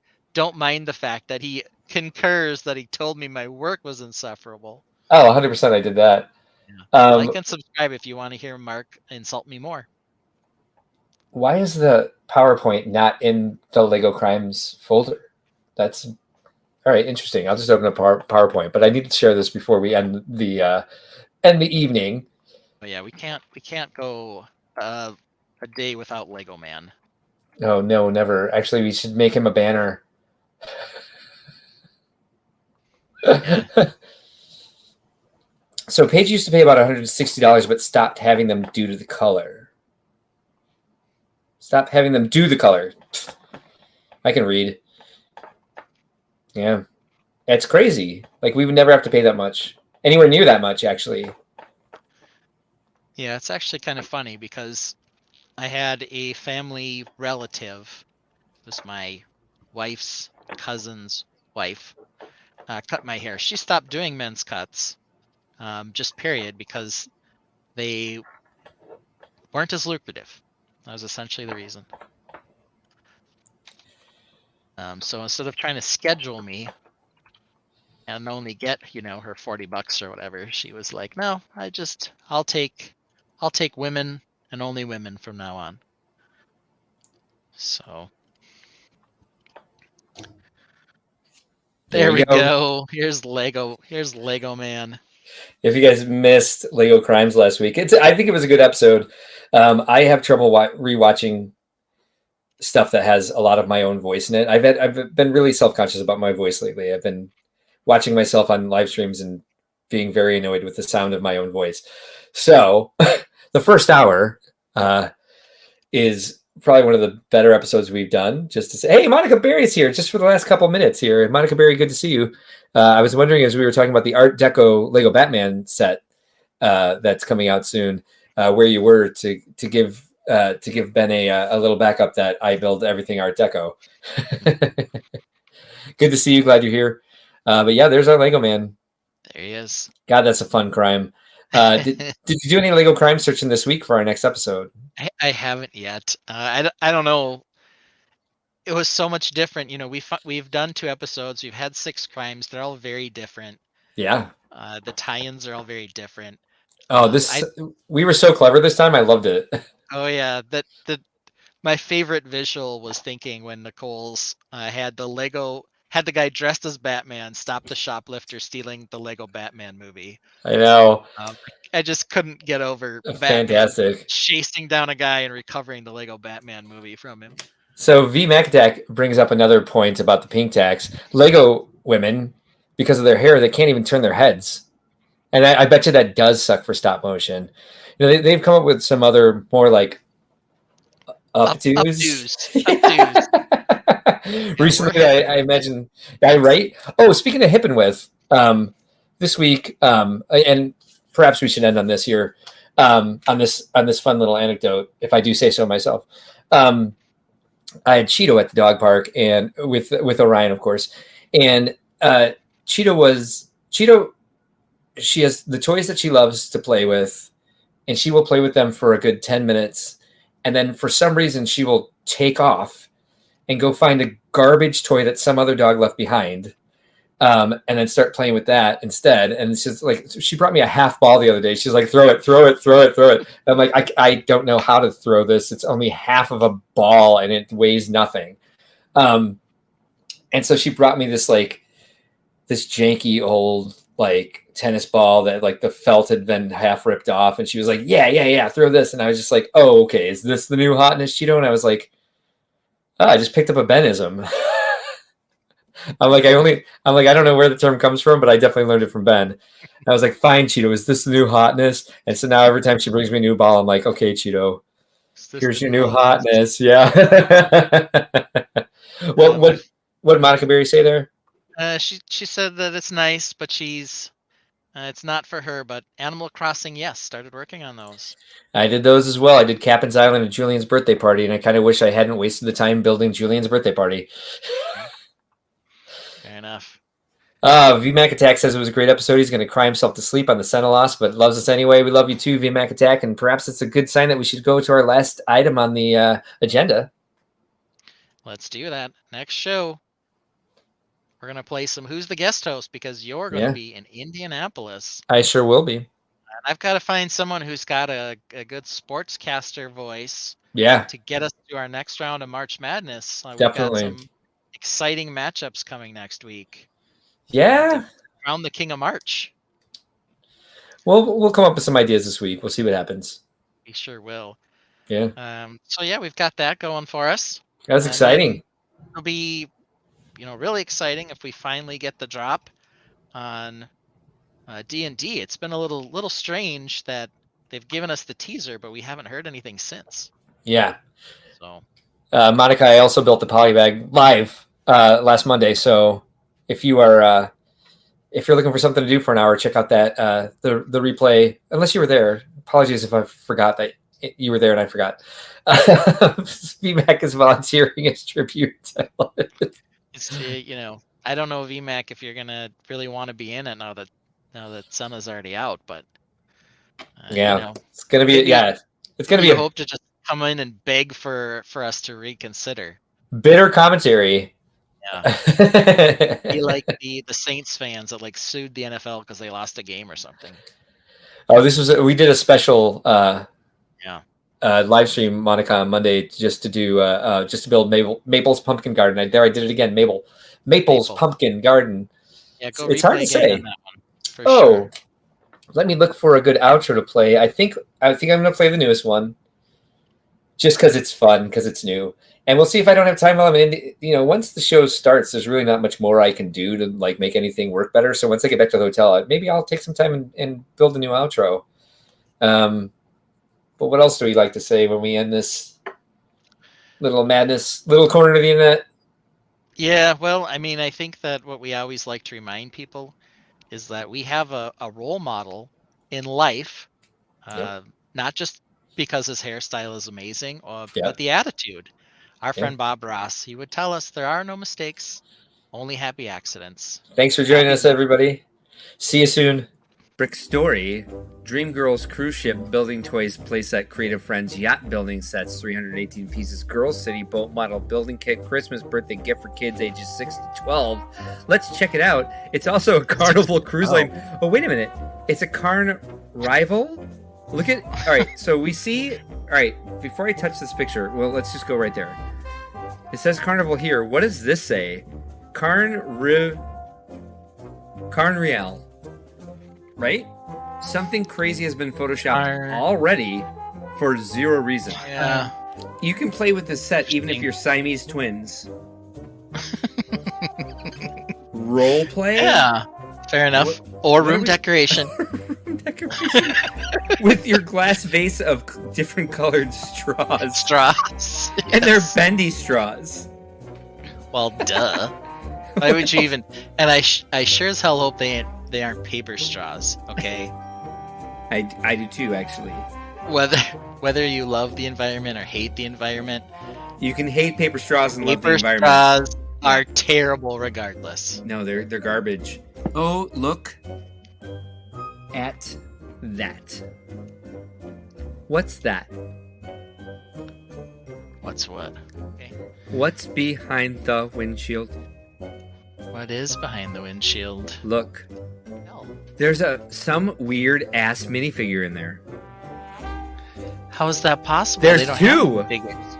There's two. It's like we're being invaded. It's just like we just made first contact with Blockoverse people. Can you not see it? How can I can see him. I can see him. You can see him now? I can. He's like a mini doll Yeah, I think they're at both the women. steering wheel. And you're right. And then there's one back behind peeking its head out. But they only appear in that picture. Mm. I think that's the same picture, just rescaled, that they used in the lifestyle shop, the Siamese Agreed. twins. So you can see them sort of there. Oh my god, you're right. Look at that. It's the same picture. Siamese twins. We're making Same. discoveries. This is why, like, physics research is important. Okay, Like hold on. this- Yeah. Hold on. Lifestyle picture, Siamese twins. The Okay, girl on the girl on I'm the there. left. The girl on the left, she's holding like a pen or maybe a detonator with a bright red light on the end. He 100% is. Just coming out. She's also in the bomb making business. Look at that.